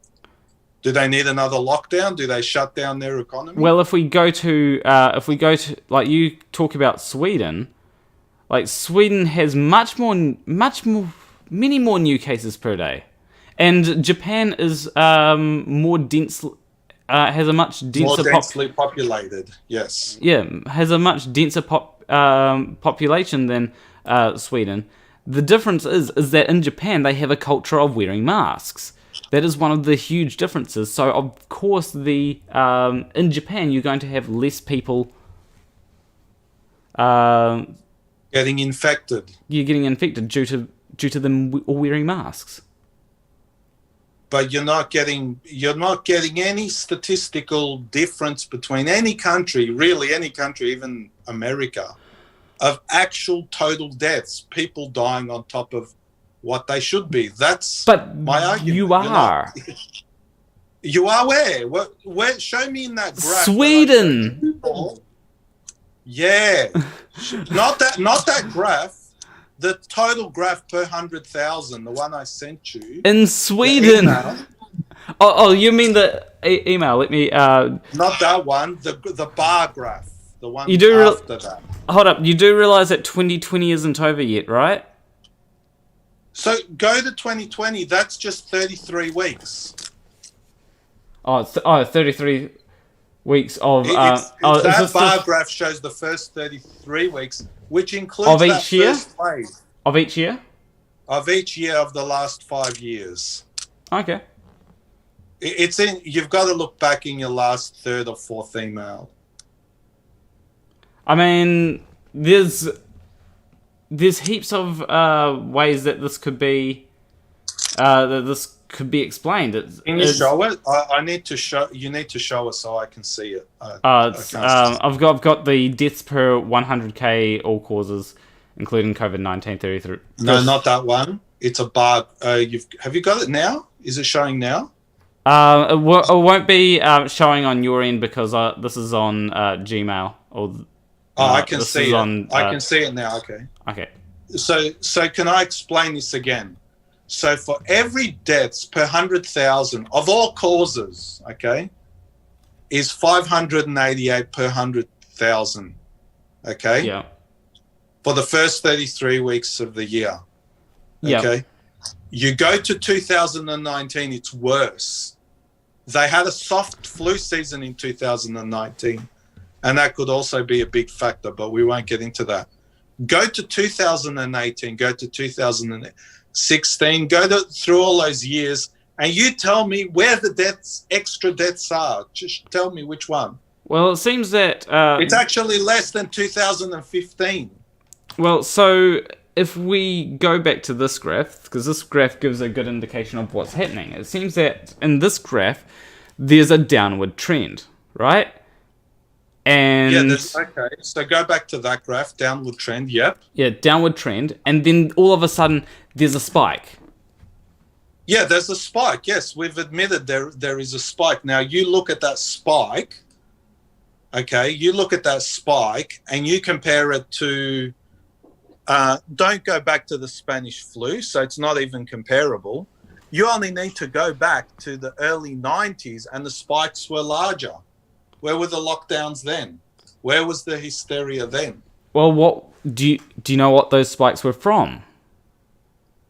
They would have. We don't even know. We don't even bother looking. You know what? We don't even care. Well, then it doesn't matter. Why don't you find out what those spikes are from? Well, most likely, again, the epidemiologist. I keep getting tongue-tied with it. You know what I mean? The doctors, the scientists. The doctors and scientists say it's things like influenza, rhinoviruses. It generally is the elderly. It could even be things like heat waves. Generally, it is in the winter. That's why you see it going up and down. Okay, and I've looked into this. The reason why it's in winter is because in temperate countries, they have indoor heating that lowers the humidity and makes people with lower immunity more vulnerable to viruses. Now, the number that are getting killed, what's important is the number that are getting killed, that are dying, is not statistically the biggest difference. It is not. It is a huge difference between the Spanish flu. And as you can see, it's been going down. Our healthcare systems have been getting better. Yeah. What our problem is media hysteria and lots of things and like I said, the psychological effect. Well, you have to wear a mask. We think it works, just wear one. Well, as it clearly shows. I've got evidence that they do work, though. Like, that's the thing. But I've got evidence that they don't. I've got evidence right in front of me, looking at you right there. The problem Why didn't I say in the early 90s, wear masks to protect you from these rhinoviruses? Well, there's no, like, when has it ever been shown that there's been, like, a significantly, like, let's say, I don't know, when has it ever been shown that, let's say, 1 million people in a single year died from influenza or rhinovirus? When has that ever happened? They put them all together with people that do die at that age. They sometimes even put it down to natural causes. Wait, they don't know. No, but hold on. When, like, you bring up the spikes and saying that they're caused by you're saying that these huge spikes here are being caused by other viruses, but when have we ever had the flu cause 1 million deaths in a year? Like, when has that ever happened? 1 million deaths in which there is a virus going into the late 60s. I think it was called the Hong Kong flu. I think that numbered into the millions. 1968. Going to the Hong Kong flu pandemic. It was a pandemic. But whenever you say cause of death, you can never definitively say that was the cause of death, because you cannot carry out autopsies on that many people and know the exact cause. Just like the PCR test, you can never know what the actual cause of death for a lot of cases is. It's not obvious like a car accident or something in younger people. As people age, it gets a lot more difficult. I'm trying to get numbers. US deaths. I'll see if I get global deaths.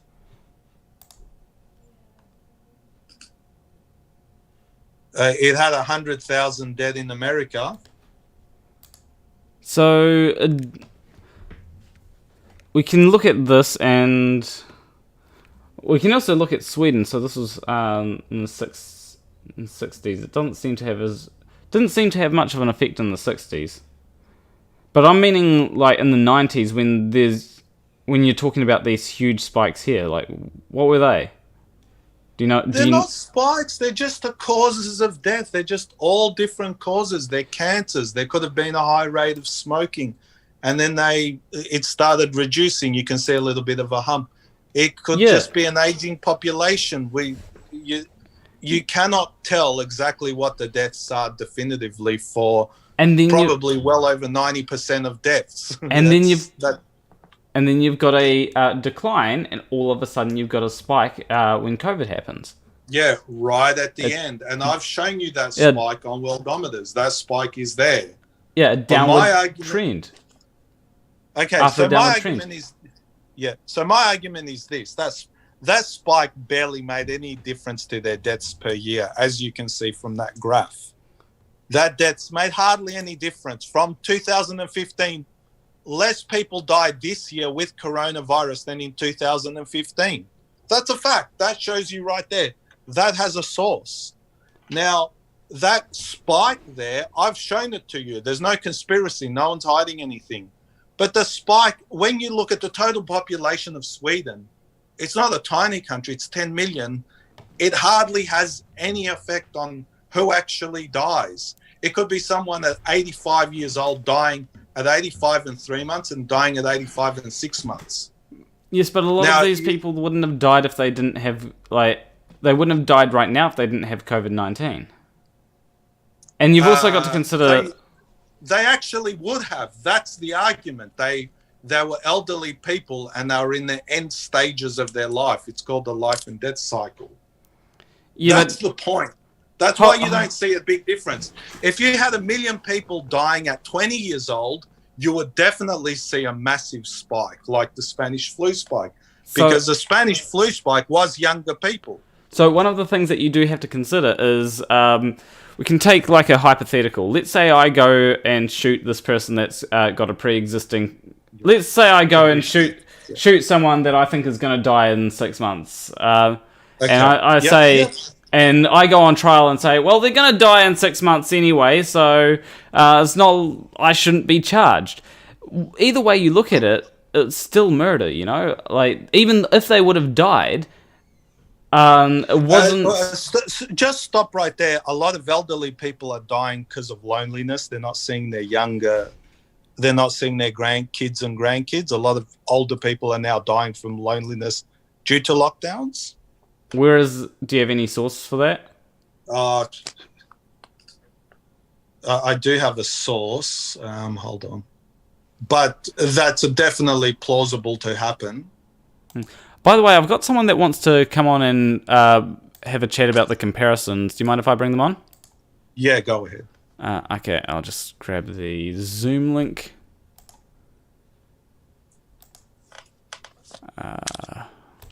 Hold on, I'm just going to reload my...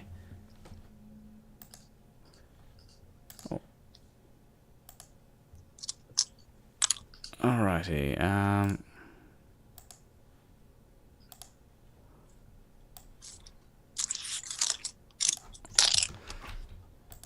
And again, as I said, if you are in a care home and you're visiting an elderly relative, I'd have nothing against masks. I'd even say go further than that. As opposed to you're walking in the woods, you're 10 kilometers away from anybody, or you're encountering a whole bunch of healthy people, even if it is a little bit busier, to me, that's virtually ineffective. But anyway. You got him? Yeah, I just sent them the invite link. I don't know when they'll see it. Sent it through. That's okay. We can Discord. Keep talking. Yeah. That's my. All I'm saying is I'm not definitively an anti-masker, but I'm talking about context. You're talking just wear it everywhere all the time, wait for the vaccine, and then we're good. I don't agree with that. It's unnecessary. You have one study, but there's also lots of studies which say you don't need to wear a mask. In fact, Dr. Fauci even said you don't need to wear a mask in the early days of. Well, firstly, I do have to say that the Dr. Fauci thing, that was because the people that needed the masks the most were the healthcare professionals, which I actually agreed with him back then, because essentially the people that need masks most are the healthcare professionals, because if they all get sick, then it's gonna be way worse than Okay, so and again, don't forget, he recanted that, and he actually said you need to wear a mask. And hello, by the way. He recanted that, just like most doctors and scientists under that political system, and because he was ordered to, not because he believed it. Can I share my screen? Yep. I think your guest was called Dan, correct? Yes. Dan, yes. So Dan, yeah. I live in Denmark, right next to Sweden. Okay. Hang on. I actually have my OBS set up so you can see my screen like this. Okay. We have just about half the population that Sweden does. We are smaller, so we are more densely populated. So you would, and with the same culture, you would expect us to be, kind of the same. So we had a lockdown around March and April, as you can see with these stats here, and we had mask mandates starting from November 1st, which has actually curbed our rise. But let's see here in November, about 1,000 new per day. Sweden has 4 times that in new cases, and their deaths are actually even higher. And we have this roughly the same medical system as well. So November, it's like 5, 8 at the most per day, 9 actually on the 26th. And Sweden has, let's see, their deaths. 24, 30, 39, almost 40. So your comparisons are pretty bad, by the way. You need to compare countries that are similar, like Denmark, Sweden. Because if their non-mask mandate, non-lockdown worked, you would actually be able to see like roughly a doubling, because they have to double the amount of people. But you don't. They have like 4, 5, 6 times. They are the worst country of the Nordic countries. The Nordic countries had a weak flu season the year before. That also shows in the graph on Sweden. Low deaths, 2019. Yeah, let's see. That's very important. Sweden records highest death tally in 150 years in its first of 2020. Sorry, those graphs are probably made up, the ones you're showing. It's from The Guardian. Is that The Guardian? Mm-hmm. Sweden records highest death tally since Sweden. Nowpinion. Sweden and Denmark are fairly similar. Like, we're right next to each other. We have roughly the same culture, because like we used to be kind of united. But the argument for Sweden is it's actually closer. It was closer to Netherlands and the UK and Ireland, because they had a weak flu season the year before. And so, who cares about the flu season? This isn't a flu. That's basically what gets the people that COVID. They're both related. Yeah, but it's not a flu. So look at these numbers. Sweden has double the amount of people that Denmark has. Sweden. They've had 3 times the amount of cases that we've had. I want to look at that Guardian article. Oh, there, I found it. Yeah. Actually, what's funny in Denmark is we had an even bigger problem because we had a lot of mink farms. If you don't know, a mink is like a ferret creature. And they actually found out that they contracted the virus and it started mutating in them. So we are killing all the mink in Denmark because of it. Because it started mutating in the mink and it could actually produce something far worse. Again, that's theoretical. It was supposed to. It's not theoretical. There's a reason why Denmark are now like literally killing every single mink in the country. So why didn't Denmark have a mask mandate a lot earlier? They introduced one in November. Honestly, I have no idea why. But that just shows more evidence that masks are not showing me anything in any country.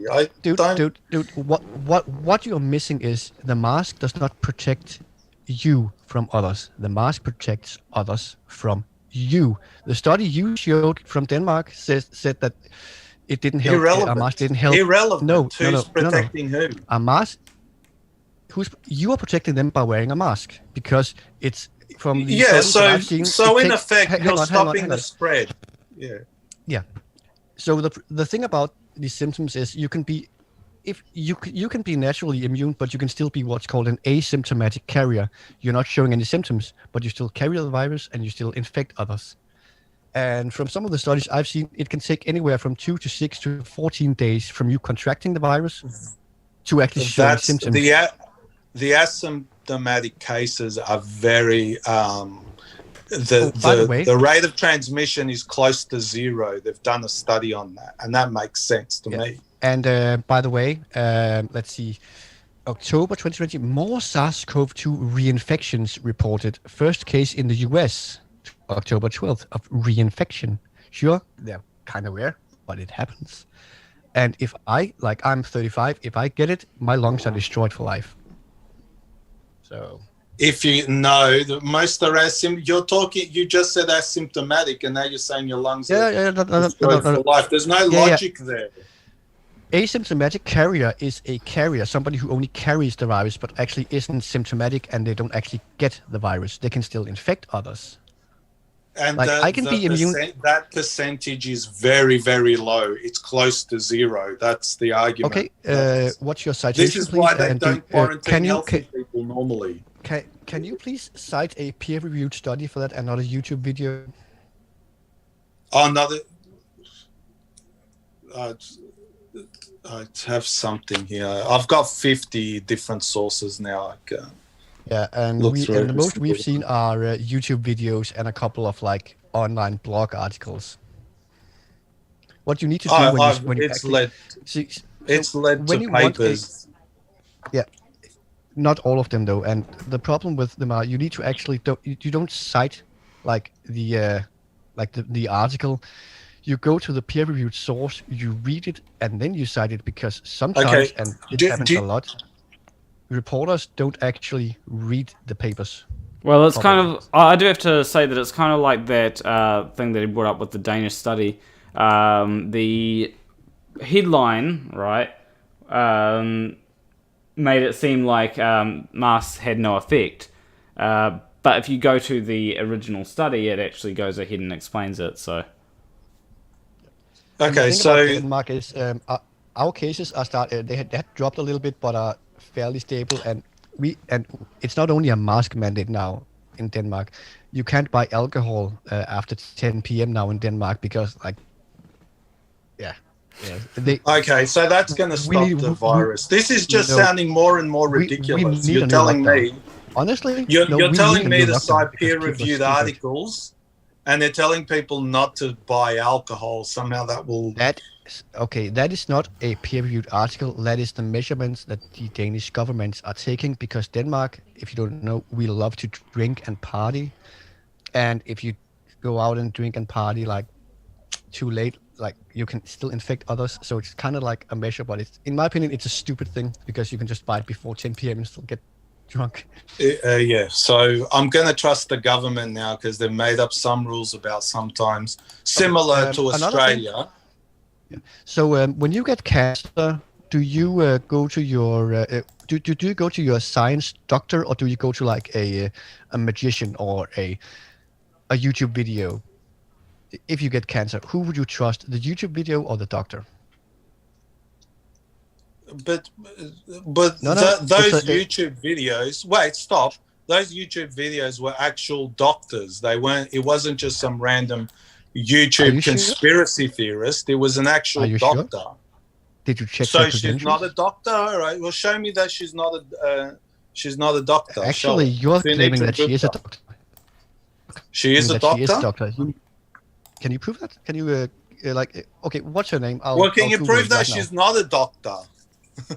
I can try. Give me her name. She's on Wikipedia. She's a British. She's right on Wikipedia. There's That's not what I asked. Can you just give me her name? Just write her name. Like Sunitra Gupta. Oh, her. How do you spell that? That sounds Indian. Sunetragupta. She's right on Wikipedia, right there. If she's not a doctor, maybe you should edit out the information. Because people that actually searched her in chat said that she's not actually a doctor, she's a quack.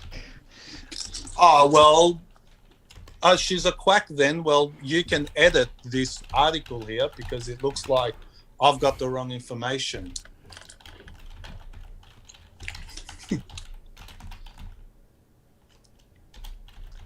Okay, she's working. I'm seeing stats which show no discernible difference between deaths from one year to another. I'm seeing stats that don't really show me anything. It just shows me they put masks. It doesn't really have an effect on anything, and that makes sense because you wear a mask 10 kilometers away from everybody. Hang on. You actually didn't answer my question before. If you get cancer, do you go to a YouTube video or do you go to your doctor that uses science? That's irrelevant. That has no relevance. No, because you have said a couple of times in this live stream that you won't trust. You don't trust scientists. No, I do. I trust Sunitra Gupta. I trust. I trust. You trust a person. You trust an argument from authority. You don't trust peer-reviewed science. Then, is that what I'm hearing? But there's different types of science. I don't like you argue about globe Earth. I trust that the Earth is a globe, okay? But that's thousands of years of science.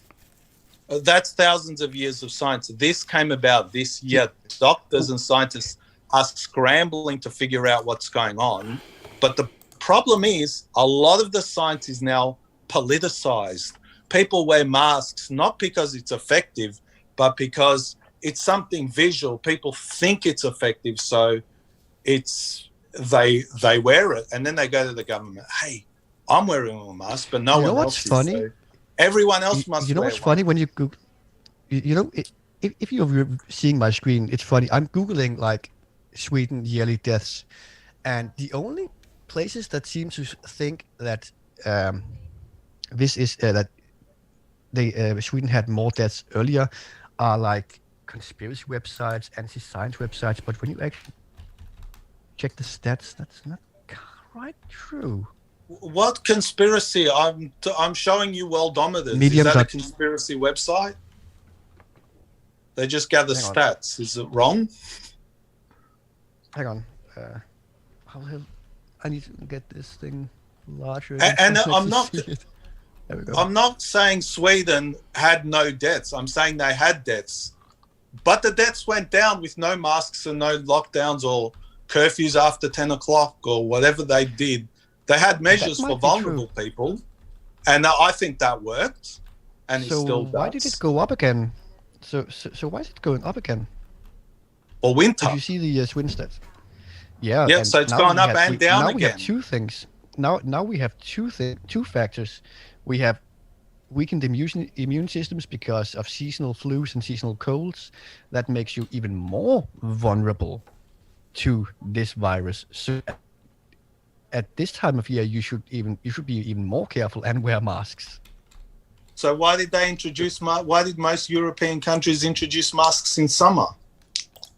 Again, it's Because nothing they is didn't- showing any logical connections to anything, and I'm supposed to trust the science. Well, Only your again, country why showed would some you- logic why do in you- introducing it now rather than in March or April, which Well, doesn't if show you look at the logic. stats, let me make these stats a little bit bigger so you can see them better.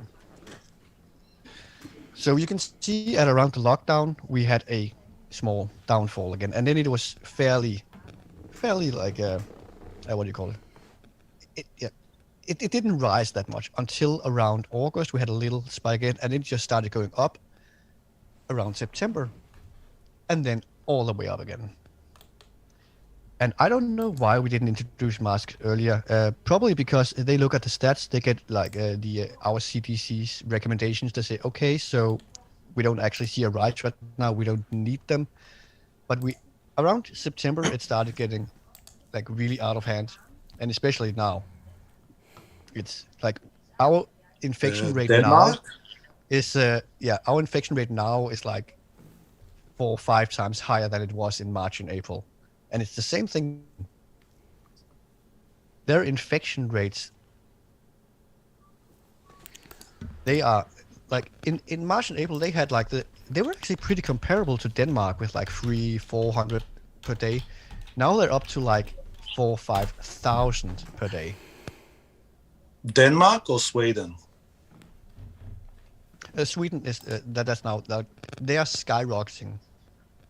Sweden Denmark, skyrocketing. after we introduced the mask, yeah. All Compared of to the other Europe ones, is skyrocketing. pretty much. All of Europe is skyrocketing, and I can tell you, Italy, Spain, Denmark most of seems Europe to is. have Denmark seems to have had it under control this month with it actually going down a little bit and up again, but it seems to be like fairly flat compared to Sweden. And we have mask mandates. I wonder if masks work. Oh, Okay, well, maybe you should take a look at some other European countries, Italy, France, Spain, where it's military style. They'll arrest you and throw you to the ground if you don't wear a mask.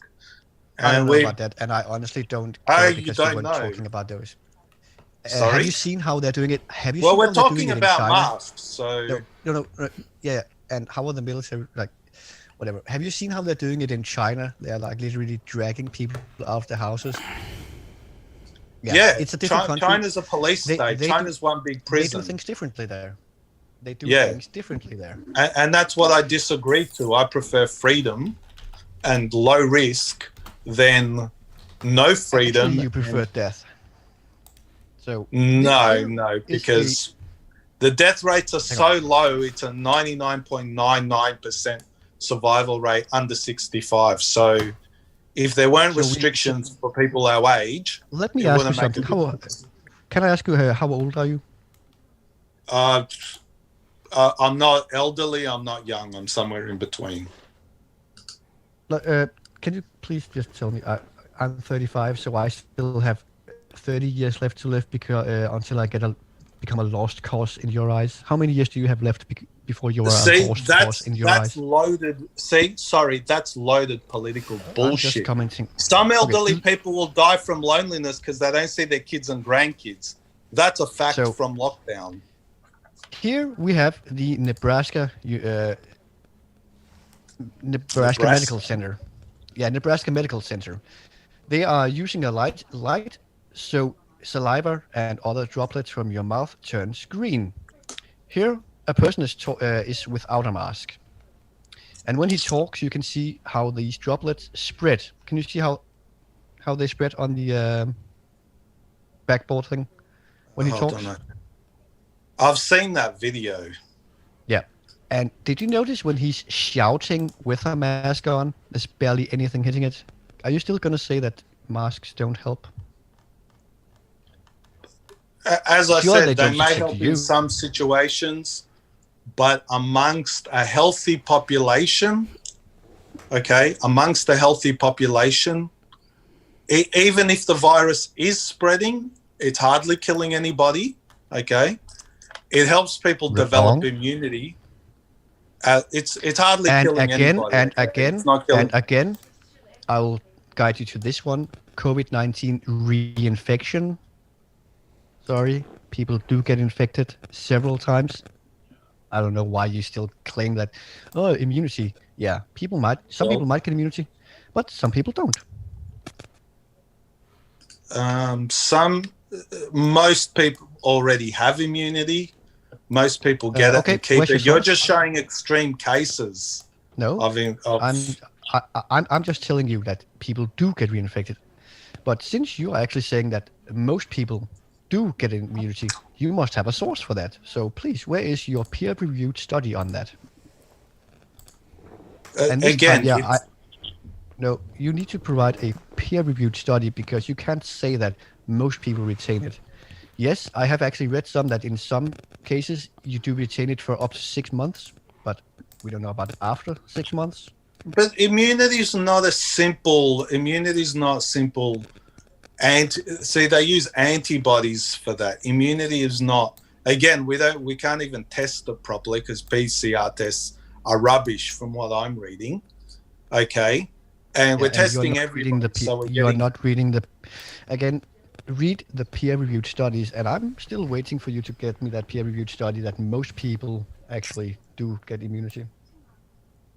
That most people get immunity from COVID, or well, there hasn't been enough time to do enough studies to actually know. So you've got a peer-reviewed study that says people don't get immunity and definitely won't get immunity again. No. Okay, I'm where's not that saying source? That everybody, I need to see that. So this one from the Lancet tested one this is, mind you, this is only one person. This is not that definitive, but this guy tested positive twice within 48 days. So he got cleared for it, and then 48 days later he got reinfected. And there are other studies showing that, yes, in some cases, this is from the Lancet study. What's the study called? I need to look it up. I don't have a link to it. Yeah, just do Google search COVID-19 reinfection, and you'll get some. But yes, I have read some studies that say that some people, and I didn't actually read how many the studies were on, some people do retain immunity after 6 months. But again, that's you are actually, your claim needs to be quantified. You say that most people gain immunity and they keep it. And if you say most people do that, you actually need to have a source for it. So, as some people say, claims without evidence can be dismissed without evidence. And evidence in a scientific debate is scientific studies. Well, I'm reading your source. Yes, this is a case report. This is a qualitative study. It's a very in-depth report of one study. So it is peer-reviewed, is it? Yeah, the Lancet is one of the biggest. But is this study peer-reviewed? Yes. If it wasn't, it wouldn't be published in the Lancet. The so Lancet it is peer-reviewed. Yeah, the Lancet is one of the biggest medical journals in the world. Just so it's published in October.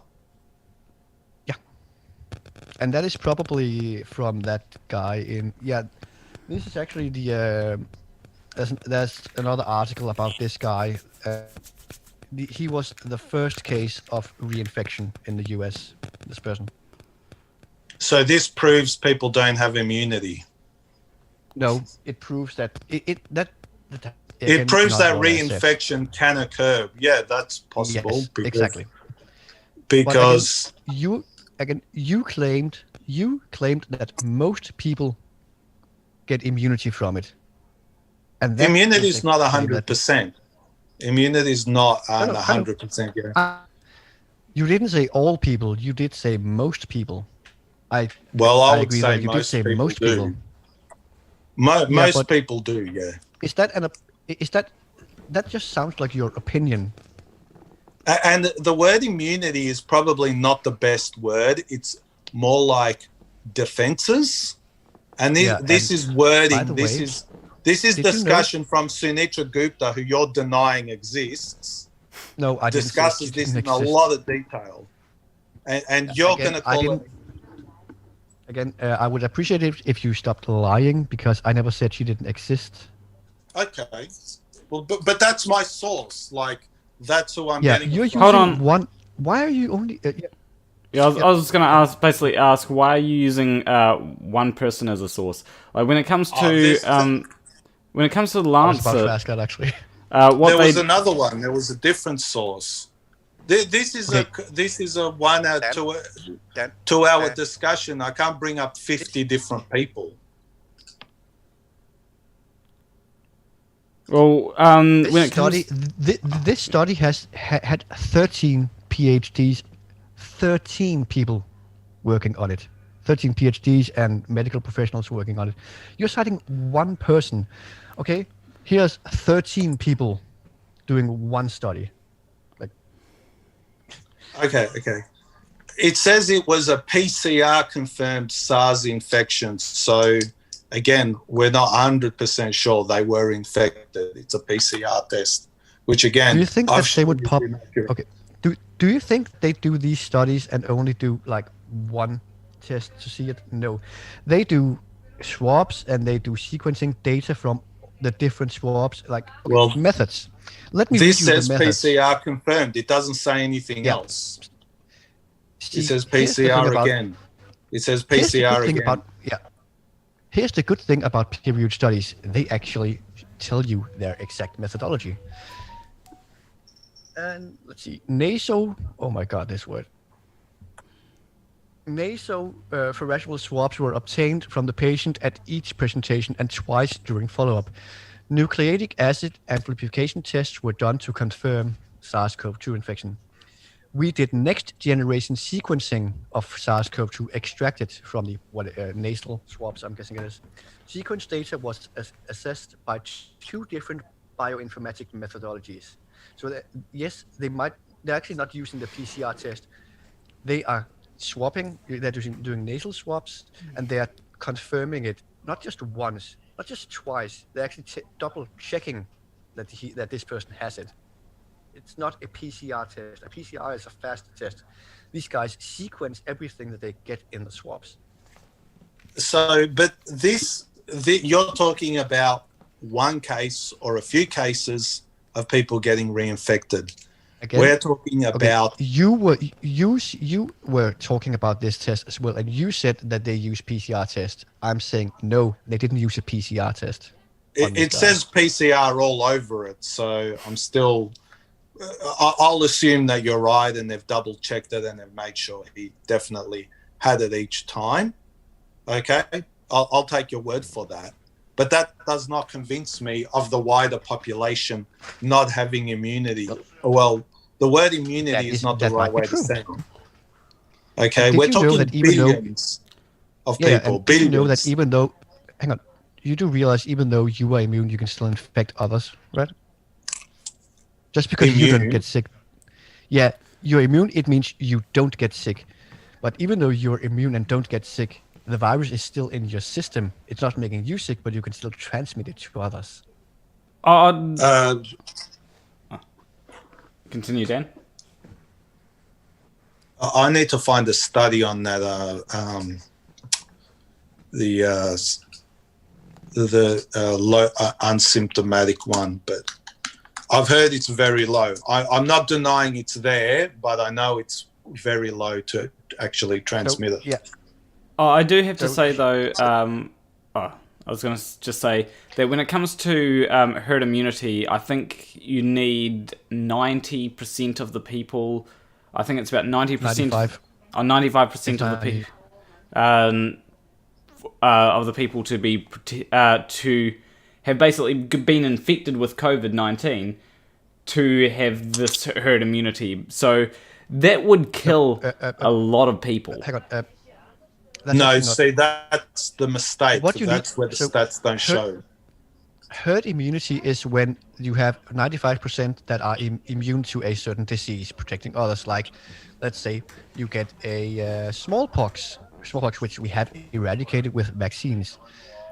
The problem is, like, if we get it now, we don't have it. But like in the 60s, 70s and stuff, when that was like really fucked up, you would have to inoculate people so you had 95% of them immune, because there will always be people that you can't inoculate because like maybe they're immunocompromised, like maybe they're too young. So you need to get herd immunity, you need 95% of the people to be immune to the disease. They don't need to actually just get it. You will need to get them inoculated, or maybe they have a natural immunity or whatever. You can't test for that always, so vaccines help. But the general consensus is 95% to get herd immunity. 95%. But my point was, my point with that was that if you did manage to get 95% of people with immunity to coronavirus, that would be, that means that at this current point in time, without a vaccine, you'd have to have 95% of people catch coronavirus. Yeah, and again, some people might get immunity and some people don't. And okay, I don't know if you saw it in chat, but the problem is that you're just speaking amongst yourselves. I'll get going. It's no point me talking. Okay, thank you. No, hang on. I'm about to leave actually, because I just wanted to do the stat comparison. So that was the only reason I was here actually. So if you want, I can just go now and you can keep your talk on with Planarwalk. Okay, thank you. Is that fine? Yeah, Thanks for the chat. All right. See you, Saif. Yeah, see you. Thank you. All right. So, is there any other point that you want to bring up? Oh, well, you made my point. You said 95% have to reach immunity. It's related to other SARS-2 is related to a lot of other coronaviruses. So the majority of the population, and I'm not going to say immunity is not the right word, have significant defenses against the virus. Okay, it could be anywhere between 60 to 80%. Okay, already have this immunity. Not immunity, significant defenses. This is why there's a 99.99% survival rate for people under 65. For people over 65, immunity is compromised, which is why they die, which is why when we look at that graph, this would just be my final point, because we're not going to convince each other for obvious reasons, which is why you see in that graph no significant increase in deaths. You do not see it. It shows it there. It shows it in Sweden, a country without masks, without lockdowns, without virtually anything, except in the later stages protecting the vulnerable. And if you look at the stats of Sweden lately, the death counts, and we're going into winter, so other European countries are significantly higher. You've got UK, which is locked down again, up to hundreds of deaths per day. To compare, and even adjusting for population, Sweden is well below that. It's maxing out at, I think it's 10 to 20 per day. And that could be a PCR test, which is not peer reviewed, it's faulty, and etc. So yeah, go on. Well, Saif just... That's my final statement. Well, Saif just showed in that thing that, in the comparison with Denmark, how in Denmark they had lower cases because of things like wearing masks. They went into I believe they went into lockdown in Denmark. I have a bad memory. I need to check on that. But yeah, they did introduce wearing masks, and they have far lower cases than Sweden. They have far lower cases or deaths. There's a big difference. Yes. They have. Let's just look at, comparatively wise, in terms of the entire population, both are insignificant. I agree Sweden's low. I agree Denmark's low, but so is Sweden. Per day, you're getting very low amounts The last daily death count for Sweden was 16 per day. So what's Denmark? And this could be positive test. This does not prove that they're directly. Well, it's for both. So if I'm just going to share my screen. Can I? Oh, I can share my. Sweden, Denmark, Sweden. Let me look up Denmark. Hold on. Screen 3. Okay. Sweden had 7 deaths, so nothing significant in my books. Even if it's more, it's cases are high in Denmark too. Thousands per day. Sweden, Denmark's got a handful. But if you go to the, if you go to it, so I'm going to Denmark here. 5, 7, 8. You double the population. You're within ballpark of Sweden. So we're talking a handful of people. We're getting like in Sweden you've got like 20, 30 new deaths per day. If we go into Denmark, we're getting 5, at most 9, like 4. Double that. Double that. That's 18. It's half the population. That's still only 18. So when you go to Sweden, so we're gonna lock down the whole country for 10 extra people. In theory. I'm not buying that. That's garbage per day though. That's statistical. Sorry. So firstly, that's per day. And locking down per day, 10 people amongst millions. It doesn't statistically. You do realize that anywhere. You do realize that over. If they had 500, it might go somewhere. But they have a handful over Denmark. That's where they're wearing masks, not drinking alcohol. 300 over the course of 365 days. That's 3,000 people. 10 a day. But it's not over 3. They're going into winter. They're both dropping. They both could drop to next to 0. Well, if we're going into winter, don't you think that it will increase if we don't have any measures? You're multiplying that. That's why PCR tests are wrong, because they cycle it again and again. That's why they're faulty. You're multiplying. No, but stats. this is deaths. Just look at the last few days. This is deaths, though. Yeah, so deaths. Okay, so Sweden had. We're looking at the stats. It's not showing any deaths today. Maybe that we'll go yesterday.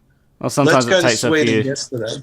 Sometimes it takes a bit for it to come through. Sweden didn't even report. They're not even reporting deaths every day. Okay, we got 16 deaths, but you could divide that by 2. That could be 8 deaths. Oh my God, there could be less than Denmark. But that's just a day. One day is not indicative. Is not completely indicative of a trend. That's why you look at the graph. Go to the graph of Sweden. It flatlined. It spiked a little bit going into winter. It looks close to irrelevant. Look at the graph. It's got a spike. It does have a spike there, maxed at 48 per day. It's gone down again, just looking at that graph. And that's it. Is there a reason for masks and lockdowns now? Well, in Denmark, it didn't have a spike of anywhere close to 48. It had the biggest spike that you've got recently is of 9. So that's a justification. You double that. Remember, you doubled that at 18. Yeah. So you're talking that difference of 10, 20 people is enough to lock down the whole country and make everybody wear masks. Well, I think that it's with scant evidence. That's a justification for wearing masks, because it means that. Well, okay. It means that you. And that's based on a faulty test as well, so we don't even know how accurate this test is. No, it's not based on testing. It's based on the actual deaths. Yeah, but the test does not accurately tell you who has COVID and who doesn't. I've at least established that. The tests are more likely to give a false, but as we've established, the tests are more likely to give a false negative than a false positive. My evidence showed the other way around because it's it didn't. Especially when when we're talking about people that are dying from it. it's still more likely. Like, if we're talking about people that are dying from it, it's more likely that it's going to be a false negative than a false positive. No, it's not. Why would it be a false negative? Because you might get tested, and then it shows that you don't have anything, and then you end up dying from it, and it's like, oh shit, what was the cause of death? Maybe it was just gets listed as some pneumonia or something like that. Yeah, so we've definitely established the tests are inaccurate. Okay, whether it's false, which way, it doesn't matter which way. Let's say they're inaccurate both for Denmark and both for Sweden. Okay, so you got a lot of statistical noise on who has it and who doesn't. But what we're seeing is, even if it was 100% correct, let's assume these are correct. You think over a handful of deaths per capita that they should all wear masks all the time. It doesn't make any sense to me. It's not correlating with anything. It's not. Well, this is. It's not. This, like, even if we change everything. Even if we control for population, like, this is still half the death rate of Sweden. Denmark, I'll look up Denmark's what their lockdown status is, because Denmark's lockdown start date. So Sweden is definitely not doing a lockdown. I know that for sure. They're also doing lockdowns. They're not doing just masks. They're killing a whole bunch of minks. Yeah, that's what. So they're dying. Scythe said. They're dying. We can ignore minks and we can ignore starving Africans and Asians. They've got a lockdown. So, I mean, lockdown starts. They definitely have a lockdown. So yeah, have a lockdown. Lockdowns have worked, especially if you look at places like Australia and New Zealand. Yeah, just two countries, and they've caused a lot of economic destruction as well. They're not just a simple measure. I disagree with that. I know that a lot of people are doing pretty well in New Zealand. Oh yeah, one thing I do have to. One thing that people are pointing out in the chat is this. This here. I opened it a while back. So. Are we looking at Denmark? No, this is Sweden. Okay, what are they pointing out about Sweden? So these graphs show the comparison of 2015 to 2019 compared with 2020. This is deaths per week for this particular graph. Like, it shows if you look at places like Stockholm, huge spike in 2020. Yep, exactly what I've admitted to. Yeah, huge spike in 2020 for these places. Exactly what I admitted to. And go since May and June. Have a look there. Do you see the spike there? May and June. I'm not sure exactly when. I've admitted this spike. I've shown you the graph. Now go May and June. So it's verifying exactly what I'm saying.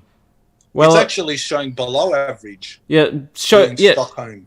Yeah, it shows below average to start off with, and then they consistently have a huge spike. Like, this below average is actually a spike. Yeah. And then they drop to even below the green line afterwards, which is exactly my argument. So I've admitted to the spike. No conspiracy. There is coronavirus there. The spike is there for all of us to see. But you can see it's flatlined. They haven't had to wear masks. They haven't had to do anything. They haven't done anything. You don't think that there could be other reasons, like people taking precautions just by themselves? But that's my argument, that I have no argument with people taking common sense precautions. If someone is elderly, and when an elderly in a compromised situation, elderly people are not at risk either. They're elderly compromised. But then that proves my point. Well, but the thing is, taking precautions by yourself don't work. Like telling people, just take precautions by yourself doesn't work because then you get America. In Sweden, but are they the only people? But are they the only trustworthy people on the planet? Are they? Well, just look at America. Like, it hasn't worked in America. America, you cannot call America one country. America is 50 different states with different rules. They go from as lax as Sweden is, or even more lax, to stricter than the strictest country. I think Italy is quite strict, or France is. So America is a different kettle of fish, but America has very poor metabolic health. So, wait. So look, I'm going to leave. Hold up. Look, can I give you something to do? Because I do talk over you a lot. I'll give you one last thing to talk about. Yeah. Go to Ivor Cummins and he shows those videos. I'm basically repeating what he says. Okay. Go to his videos and you do a debunking. This is what you do with flat earthers, don't you? This would be interesting. Yep. Do a debunking video on Ivor Cummins. Tell everybody why he is wrong. And that would be, he looks into the stats. You've got your stats, which is what he argues. He goes into all the reasons why Sweden had a spike, why Denmark didn't, other neighboring countries, the rest of Europe. He looks at Asia, he looks at Japan in much more detail than we can cover. And you look into that if you've got time. I don't know what else you're doing. And you debunk him. And I'll see if I can answer, or I might talk in the chat, so we could discuss it after you debunk it. It's up to you if it's interesting to your audience. Yeah, I might take a look at that. It could take a while because the video does seem like a pretty long video. It's the best one he's done, and is 30 minutes too long for you? Well, I'm just saying that because it's a long video, it would take a long time to cover the entire thing. How long is 30 minutes a long video to you to debunk, or? Well, yeah, it is pretty long. It doesn't mean that it's impossible. It just means that it would take a while, especially to go over all the things and make sure every point gets addressed. Well, it's probably the first 2/3 you can cover. He goes into Peru. He even goes into South America. Yeah. He goes into Euromomo, which is excess death, in a lot of detail. Which is it's basically arguing in more detail what I am saying. If you go to, I'll send you a link for that. Hold on. You can debunk anything. It's your show. You can do whatever you want to do. But if you want to debunk someone that I don't think is a conspiracy theorist, he looks at the stats as well. He's actually he's not an infectious health expert, but he is a health expert, so he does know what he's talking about. So if you want to debunk him, you can do that in a video, and you won't have me interrupting you. But yeah, it's your show. You do whatever you want to do, but he doesn't seem to have many credentials here. Like, he does have an education in the universe.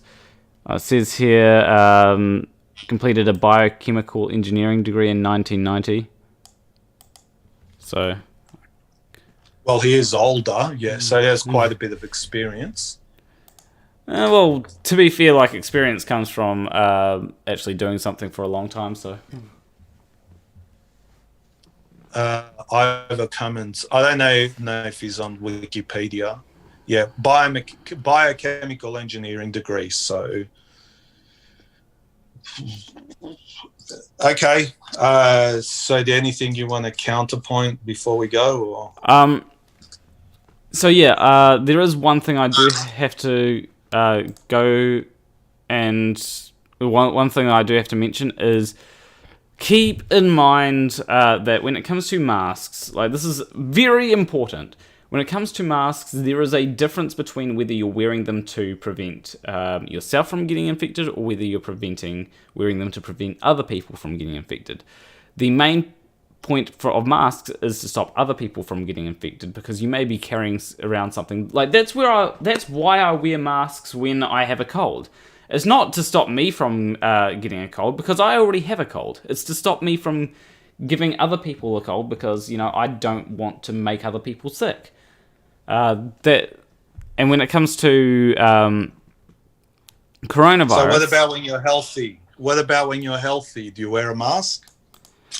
Well, no, but then the reason why I don't wear a mask just normally is because I'm in New Zealand, right? And New Zealand has basically eradicated COVID-19. But if COVID-19 were to start spiking again, right, then I'd be like, okay, I'm wearing a mask, especially if there was cases around the local area that I'm in. If you're in Sweden, would you be wearing a mask? Yes. You would be? Yep. So you don't have to, but would you wear one personally? Yes. If I was in Sweden. Okay. Yeah, I would. Yeah. Well, it's a free country kind of there still. But.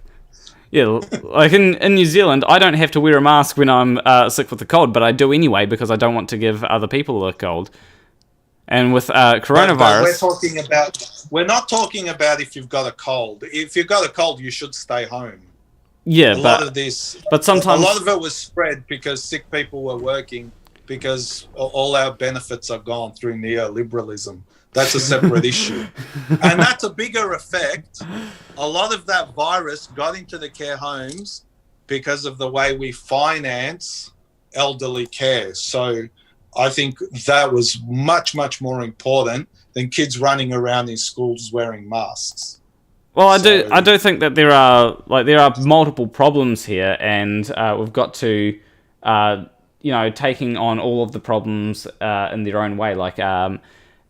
Like stopping, yes, we need to stop it from getting into, stop the virus from getting into elderly homes, but we also have to make sure that people are wearing masks, because that means that there's less transmission. Therefore, you're reducing the chance of it getting into elderly homes. Yeah, I see your point, but what actually happened in most countries was they mandated masks, so everyone was going around wearing masks. People got sick. They went into the care homes. They may or may not have worn masks. They probably did, and that's how they infected the elderly. Yeah, well, the argument there would be higher testing to make sure, or would be a way to stop people that are sick from going into elderly rest homes. Yes, by getting proper sick pay. That's the solution. Well, I do agree with you there. I actually. There you go. So that's like a dumb bomb, but that's like a stupid bomb, just bombing empty fields while you're not actually bombing the target. That's how lots of people see masks. Do you see where I'm coming from? I see where you think you're coming from. My point would be that just wear masks anyway, just in case. Yes, I see where you're coming from. My point is wear masks, and I do understand that people have a problem with being mandated. But, I have a problem with pants being mandated, so... No, come on, that's not even... Lots of things are mandated, but there is a limit, like turning the world into a hospital, literally. Turning the world into a hospital and seeing it in many places having zero to no effect is what the issue is to me. But because firstly, you cannot turn society into a hospital. Like you said, you have sanitizers outside shops. How many people actually use them? You do, and how many? When you mandate things and bark aggressive orders, lots of people do the opposite and do the least they can do. Well, that's And why... that's another problem with mandates. I think it's more that we need to have good education, and there's a lot, like when it comes to mandates, it's to try and get people that that would normally like go into a store without a mask on, because you do get those people. You get those people that go into a store without a mask on. Is to stop them from going into stores and to say, well, hey, look, if you go out with without a mask on, you're going to get a fine or something, and that's promotes. There's a medical exemption for masks. There's a medical exception, so I do have to see like what the medical exemptions are though. I will, because it has the medical exception. Well, in Australia, there's only one state with a mandate, and the exception is you don't actually have to disclose it. You just say you can have an exemption. So that's it. Yeah, that sounds bad. Like that sounds really bad. It'd be like So why is the medical department allowing it if its masks are so important? It could be due to a lot of people complaining about it, saying I don't want to disclose this thing, but it sounds really bad, like by saying that you don't have to disclose a medical exemption, because that means that you can basically make up that you've got a medical exemption, and will actually lead to the problems that where people will just say, oh, I have a medical exemption, and then not wear a mask. But if they change the law, it would be contravening the Disability Act. It would be a major abuse of rights to actually. It would be a major imposition of privacy and disability. So. Well, I don't see. I think that it's good to disclose if you had a medical exemption. You only need to say you have one, so... Shouldn't you disclose what that medical exemption is? Not through the law. The law, there's privacy, so there's privacy reasons, so... Because a lot of medical information is sensitive. You can't just go into a shop and say, I've got this condition. But See, there's not only one health problem out in the world today. COVID is not the only health issue out in the world today. There's lots of other health issues. But masks may make certain health issues worse. So... But if you've got a medical exemption, like, shouldn't you disclose it so that they know that you're not bullshitting them? Because that seems like it can be a huge issue if... well, you can. That's the law here. There is... All you need to say is, I have a medical exemption. You don't need to show it. You don't need to have it. You don't need a medical certificate. You just need to say it. And so people that just don't want to wear a mask can go, oh, I'm not wearing a mask, I have a medical condition, and then... Yes. That sounds bad. Well, it's what's working here. There's no transmission. You're saying it's working, so... Well... you said it's working in Australia and New Zealand, so... And most states don't have a mandate on masks. Well, in New Zealand and Australia, it's been lockdowns that have been working mostly. Yeah, which is why I'm saying, why are we looking at masks? It's lockdowns. That may or may not be effective because we're an island country. Yeah, they've definitely had an effect. That a lot of damage to society, but it is what it is. It's a government. So the way that I like to view it is that lockdowns are effective in certain cases. If you've got lockdowns can help flatten the curve. They can also reduce the if you've got a high amount of cases, they can reduce it to a manageable amount. But you don't want to do a lockdown forever. In the US, doing if you wanted to do a lockdown to get rid of the virus, you'd be doing a long lockdown, right? However, in places like New Zealand, if we get like a spike in the virus, we can just do a lockdown for a couple of weeks and get rid of it. Fairly easy because we're able to do things like contact tracing and stuff like that. In Australia, because they've got a low amount of cases, lockdowns can be used to basically the same extent. So it depends what context. However, in places like America, where a lockdown isn't going to be as effective because a lot of people just have the virus anyway, masks are a very effective way to prevent spread. If you had a lockdown in America, you would have to have if you wanted to do a lockdown to just get rid of the virus, people would have to wear masks because otherwise you're not going to get rid of the virus. But you're not going to get rid of it. It's endemic. I don't see. You've got some study that said yes, it may affect. What's the word? Droplets or whatever. But it's spreading everywhere throughout Europe. There's some countries have masks, some countries don't. The stats show nothing. Show nothing of any.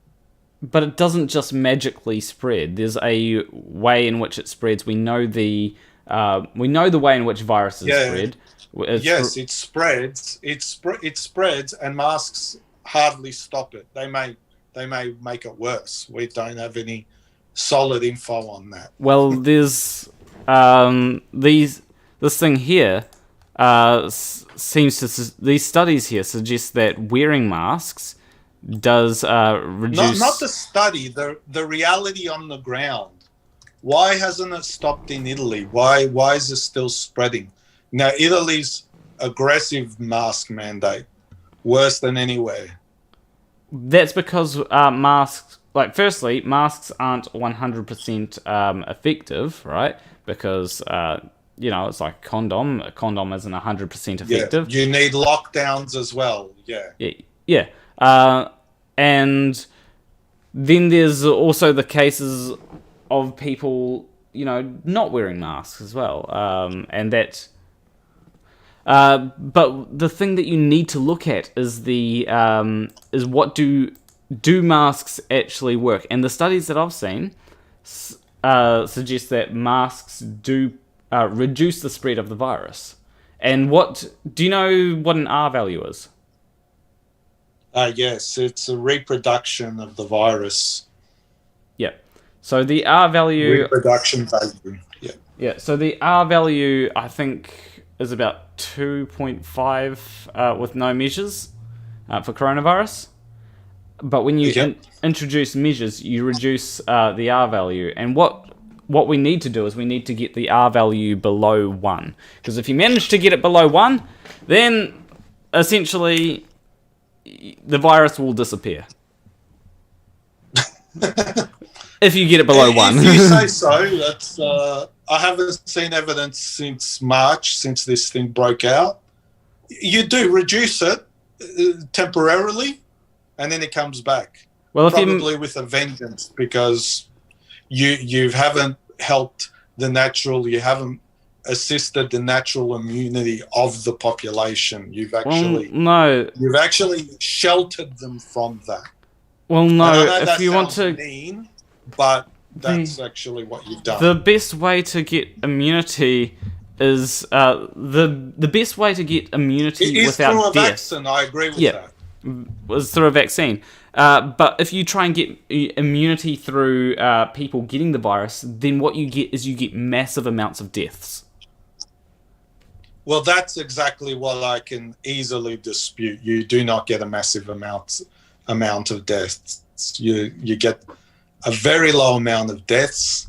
You may not even get a detectable amount of deaths, as we've seen in Sweden. It's deaths you cannot detect. Well, you would need to get 95%. You'd need 95% of the population to catch the virus. There is no percent. There's immunity. It's a body's defenses. I don't even know what they. Well, it's defenses. It's the only way to have immunity to coronavirus is to catch it, though. To get it? No, because we already have it. We already have it from other viruses. No, we don't. We don't all have it. but a lot of us do have it already. No, we don't. That's why we don't show symptoms. It seems like you're confusing the immune system with immunity, and the the body's defenses. Let's just simplify it and call it the body's defenses against viruses, bacteria, even your own cancers. Lots of things. It's a lot of defenses. You drop dead in a day if you didn't have it. You've heard of the bubble boy? You know, the guy that lives in a bubble? Yeah, that's what it is. I think there's actually, now I may be wrong on this, but does COVID hurt the immune system? Because does COVID weaken the immune system? We've got or strengthen it. Why would it weaken it? Well, measles. The best soldiers are the ones that have gone to war. Or measles. Measles weakens the immune system, so temporarily. We're talking long term. Do you know why some older viruses, the Spanish flu, actually affected younger people? Do you know why they infected younger people? I can't. I think it was because they had because earlier they had a different disease which had damaged the immune system or something like that. I can't remember. No. The reason why this is not just Spanish flu. This is just one example. Some diseases affect younger people because younger people have less experiences fighting off infections, while older people have more experience fighting off infections. So younger people were more vulnerable in the case of the Spanish flu and sometimes other infectious diseases. Coronavirus is the opposite. Because it's similar to existing coronaviruses, younger people deal with it very well, as we see. And older people with functioning immune systems, they're fine as well. Well, the key findings in this thing, the immune system in COVID-19, it says SARS-CoV-2 directly and indirectly affects the immune system and avoids being eliminated in early stages. On the other hand, the secretion of inflammatory cytokines creates critical conditions that lead to multi-organ failure. We're talking if that's actually attacked you and broken you down, that's a different. We're talking recovered from the virus, not in the middle of an infection. Well, this could lead. This does suggest that it could be.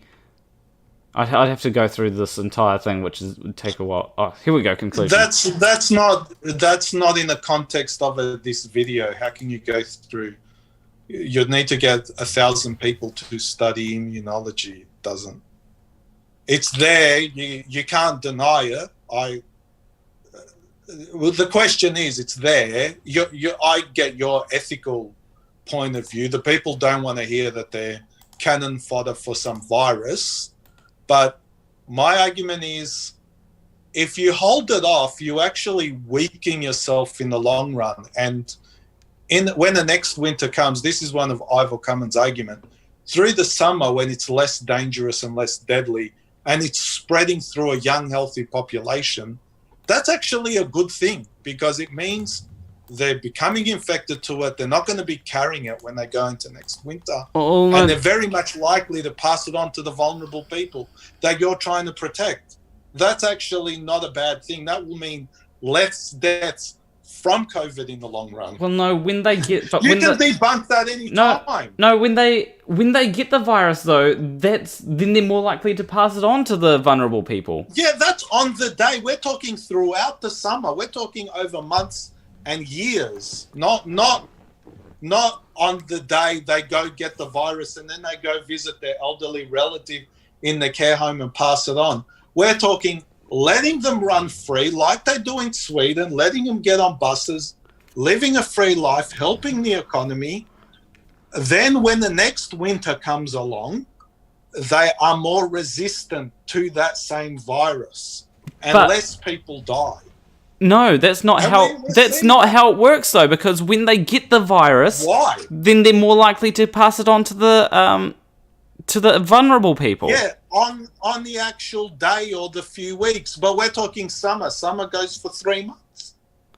Summer goes for 3 months. That can easily pass through half the population. But it doesn't matter, because if they go to see the vulnerable people when they have the disease, like, that's going to be an issue, isn't it? Like, I don't. When in summer, you look at the death rates in summer. I don't see. It's counterintuitive. I know. It's This is what I don't see you. You don't even have an argument here, because Yes, I do. if we assume that people can only get the virus once, if they get the virus and they go see their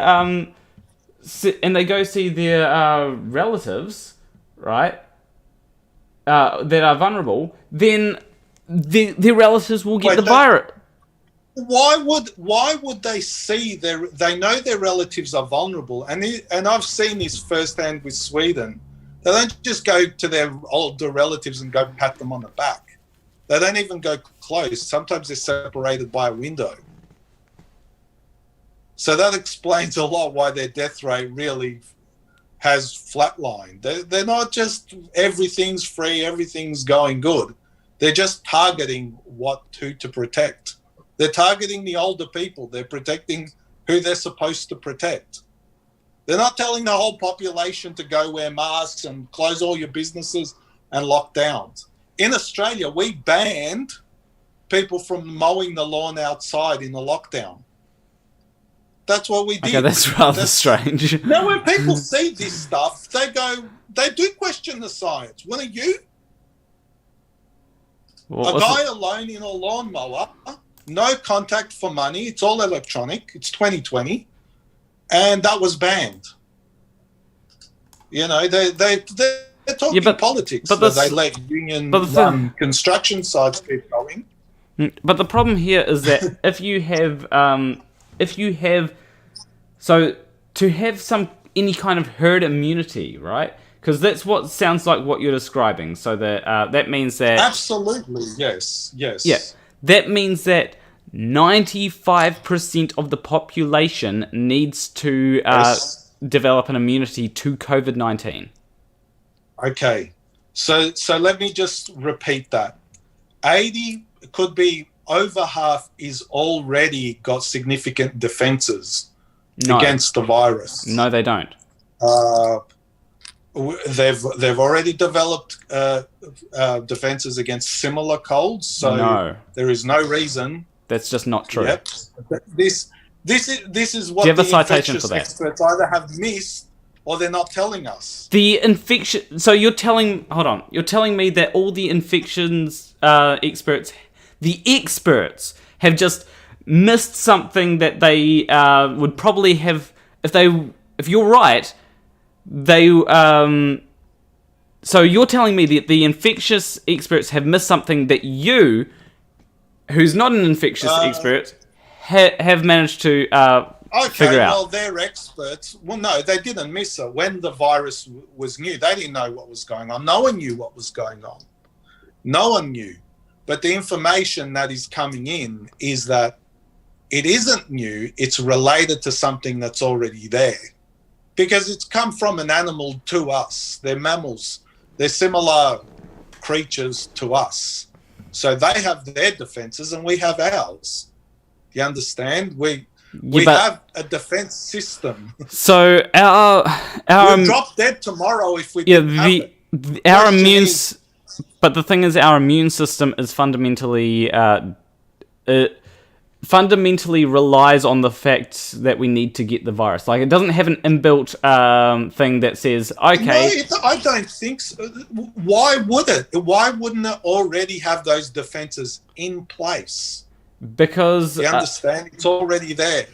Because that's why the death rate is extremely low, especially amongst young and healthy. 99%. So our immune. This is an Ebola. Our immune system works by. Like, that's how vaccines work. Vaccines introduce a version of the virus which has been weakened in some cases. Both work.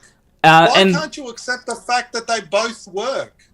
Why can't you accept the fact that natural immunity works a lot, and also vaccines do? The problem, and vaccines also have side effects. So the side effects are not as bad as actually getting. Like the problem with getting the virus is that the side effects. Trade-off, is it? Well, take for example encephalitis, which a lot of people will say vaccines cause. The rate of getting encephalitis from a vaccine is actually far lower than getting encephalitis from actually just catching the virus.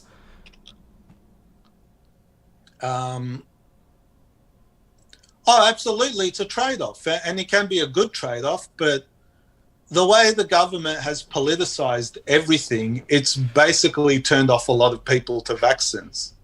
Like you remember when they had, before this, there were anti-vaxxers, yeah? Yeah. Right? They were very few in number. Now they've got a whole bunch of recruits because no one trusts the government. Well, lots of people don't trust the government. I find that you got to, like American politics has gotten cancerous to the point that now this is a bit of a forgot the word for it, but American government. Off topic. Yeah, it's going off topic a bit. Off topic.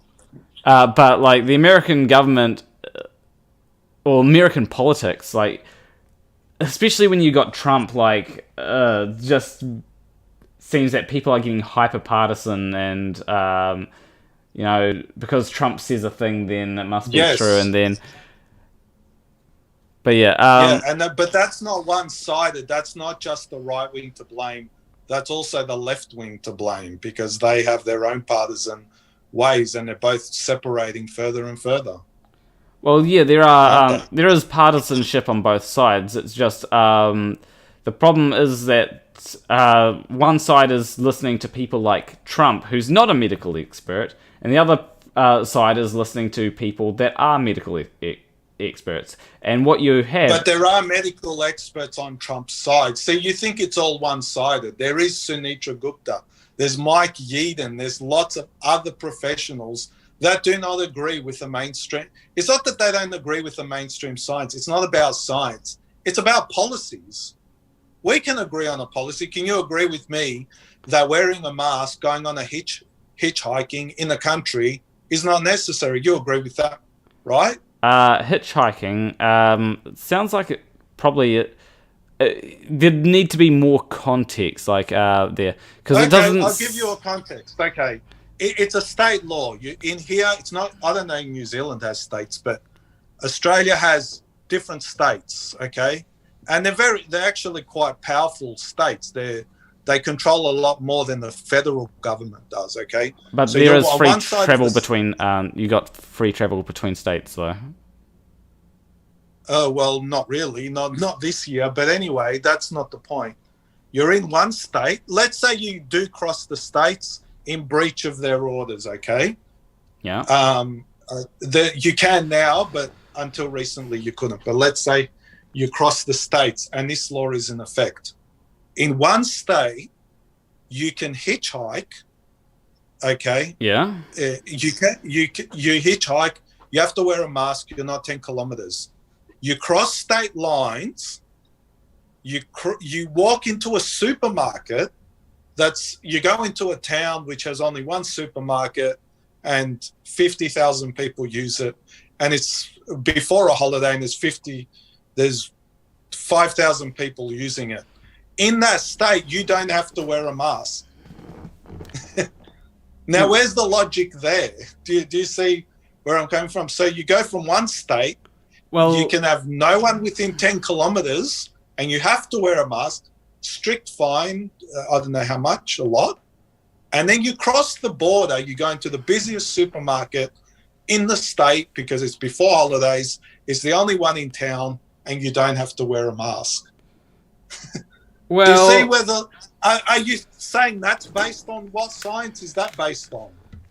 Yeah, well, I mean, sure. If you're walking into Florida, they've got some really weird things over there, But well, that's my point. But how do you trust the government when they make stuff up on the fly? It's well, How do you trust them? different governments, like different governments have different things that they do. Even in the US, Well, but you said they're all based on science. Wouldn't Australia agree and say, well, no, hey, okay, like you look have at to wear Donald, masks, but like just look let's at be Donald. reasonable here. Just look at Donald Trump's barely anything he says is based on science, and he's the, he's the president Not of the United States. necessarily. He doesn't. I mean, doesn't get everything wrong. He said maybe we could try something like the bleach, injecting that. Like that's not based on science. Like, but that's not. I'm not talking about. I never talked about America. We've only really talked about Australia, New Zealand, and Europe, which you cannot say have any Trump-like figures in any of those. I mean, countries, Boris Johnson does seem like a Trump-like figure. Well, he's for masks and lockdowns, so he's agreeing with you there. I mean, Ivan Cummins is a. I mean, UK did pretty bad when it came to coronavirus. UK did bad? Yeah, UK did really bad. I think they locked down way too late, if I remember correctly. And so UK did badly, but UK's following the rule book now. So yeah, what do you want them to do? I think Jane Spade in chat said Boris Johnson caught it, which would explain why he's for masks now. Because if you catch it, you're probably going to be more for masks. He's for masks now. Yeah. Is he alive or? I mean, is he debilitated or is he running the country again? I mean, if he's for masks, I'm assuming that he's alive. Trump caught it. He's over 80, over 70, and he's got weight issues. Isn't he a risk? Did he die or? Yeah, I'd say that he would have been at risk. But then you've got the fact that he had literally the best medical professionals helping him to try and stop him from dying. So, Oh, so it would have been worse if he didn't have but there's no cure for coronavirus, so there's no vaccine, there's no treatment. Well, it's more of treating it, because if you were to, because you can do things. Are you making stuff up as you go along? No. Like, there's no treatment or vaccine yet. Well, there are things that, a homeless person is much more likely to die from coronavirus than someone that... also likely to die from 50 other diseases from being homeless. See my point? Yeah, if you have good... probably not going to get tested. Probably not going to even be visible on the charts because he's not going to be tested. So... Yeah, all right, so I'm gonna actually. I'm gonna have to wrap up because MCToon needs his Zoom back. So anyway, it was good chatting with you. Thanks, Nick. One person said. Yeah. Yeah. Go ahead. One person said what? I'm just going to go. So one person mentioned about remdesivir, but apparently that's what they treated Trump with. And it is some things are experimental, so it's unsure of whether sometimes it's unsure of whether it will help. But there's different things that you can. But on a final note, vaccines will be experimental for a while until they test it and make sure it's all good to go. But yeah. But anyway, I do have to drop out. So take care. Okay, thank you. Yeah, you too. Take care. Have a good day. All right. See ya. See ya. And bye. And I am going to have to. Oh, if I drag this over here, it should be good. And how do? Stop. Maybe I should stop sharing my screen. That'd probably help. And End meeting for all. There we go. Alrighty. And I'll log out of... Because, yeah, I was using MCToon's MCToon's account, so... There we go. No, I don't... good thing that it didn't try and show the password. Phew! That was a bit worrying there.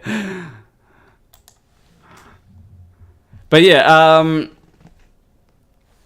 that was an interesting chat. Like, there was parts that did annoy me because he just didn't seem to get the whole thing with this. The fact that we've done studies. So, you know. But anyway, if I go to the... It is very... So, yeah, it's very difficult to argue with someone that just doesn't understand what your point is. And... so, yeah, you know. But anyway, let me go to the outro. Leave a like and subscribe if you liked that stream. Leave a comment letting me know. I do want to try and do more debates, and I know that some people think that I do terribly at debates, but that's one of the reasons why I do debates, is because it's to get better at them, you know? And because I do feel like I am getting better. Now, obviously, there are a few things that I need to do better at, obviously.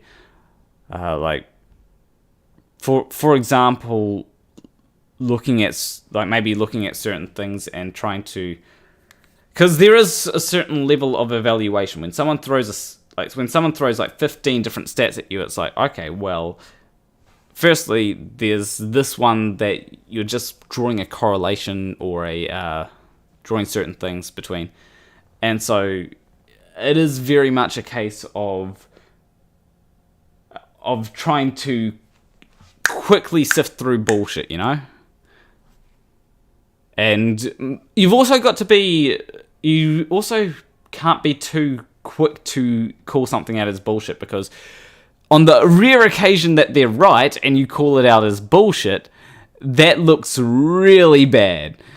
Especially if you get something like, because there'll always be a side that has, generally you'll have a side that will have like 10% of things right, and a side that will have 90% of things right.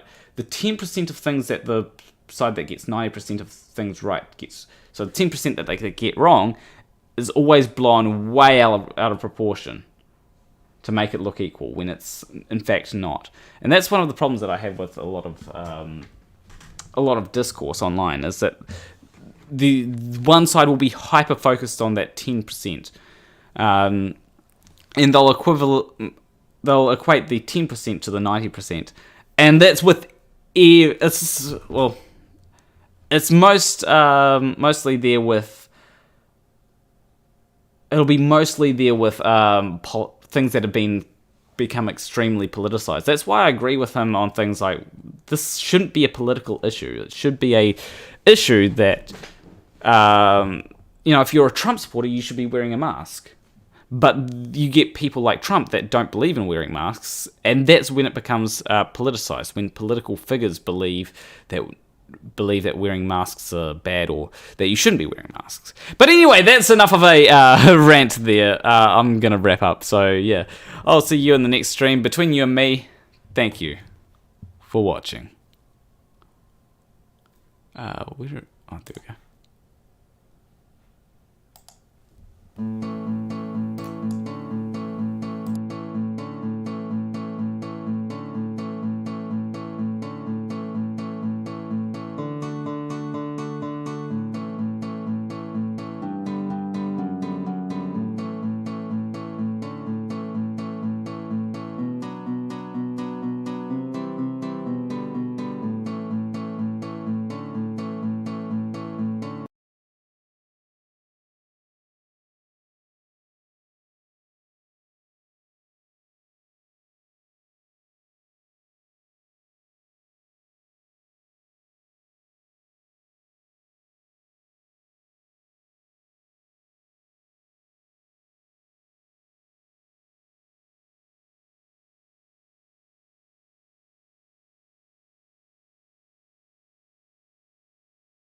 Hello?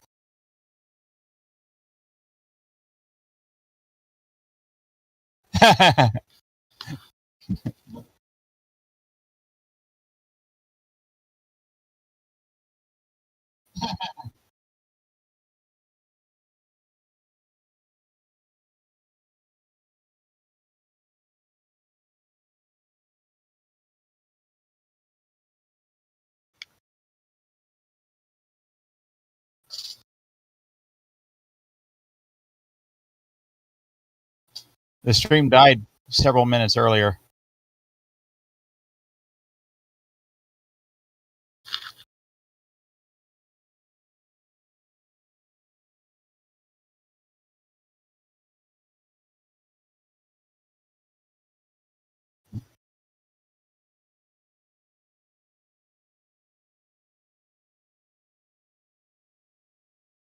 Yeah. Oh shit! I forgot. Ah, damn it! I muted myself. Yep. Damn it. So Yeah, it was silent. It was dead. So God damn it! So I said for Glass Monster. Now I have to read the super chats out again. What a fail! Oh, so Glass Monster for $2 Canadian says, "Can you bring me in?" Yeah, I couldn't bring you in for Zoom because that was a one-on-one mostly, but then I did allow Scythe DK because he did have some good points that he wanted to bring up that I didn't know too much about. So James Spade for the $5 said, "If you want herd immunity over masks, quarantines, vaccines, should practice what they preach and volunteer to go get COVID and contribute to the herd." And as I said when I was muted, yeah, like masks, like essentially the masks will be temporarily until we get the vaccines, because the vaccines will give a decent amount of immunity, and Yes. it's better to not get it than it is to get it, in my opinion, because not getting it means that you don't have to go through all the issues that would have to get it. And basically you're trying to get, essentially what it is now is try and get as few people to catch it before the Vaccines. yeah, before the vaccines come out. James Spade for $5 says he should not let perfect be the enemy of better. Exactly. Like, it's better, it's not always aiming for perfect, it's sometimes aiming for better. Glass Monster for $2 Canadian says he likes to deny reality. Can you bring me on, please? And I just did, so yeah. James Spade. As for getting herd immunity, a lot of people that get it have permanent damage, and a lot of times it's severe permanent damage. Yeah. And people can get it twice. Yeah, and James Spade for $5 says, "What is an economy worth when adjusted for using dead humans as a currency?" Yeah, when it comes to these, we'll have lots of them to use.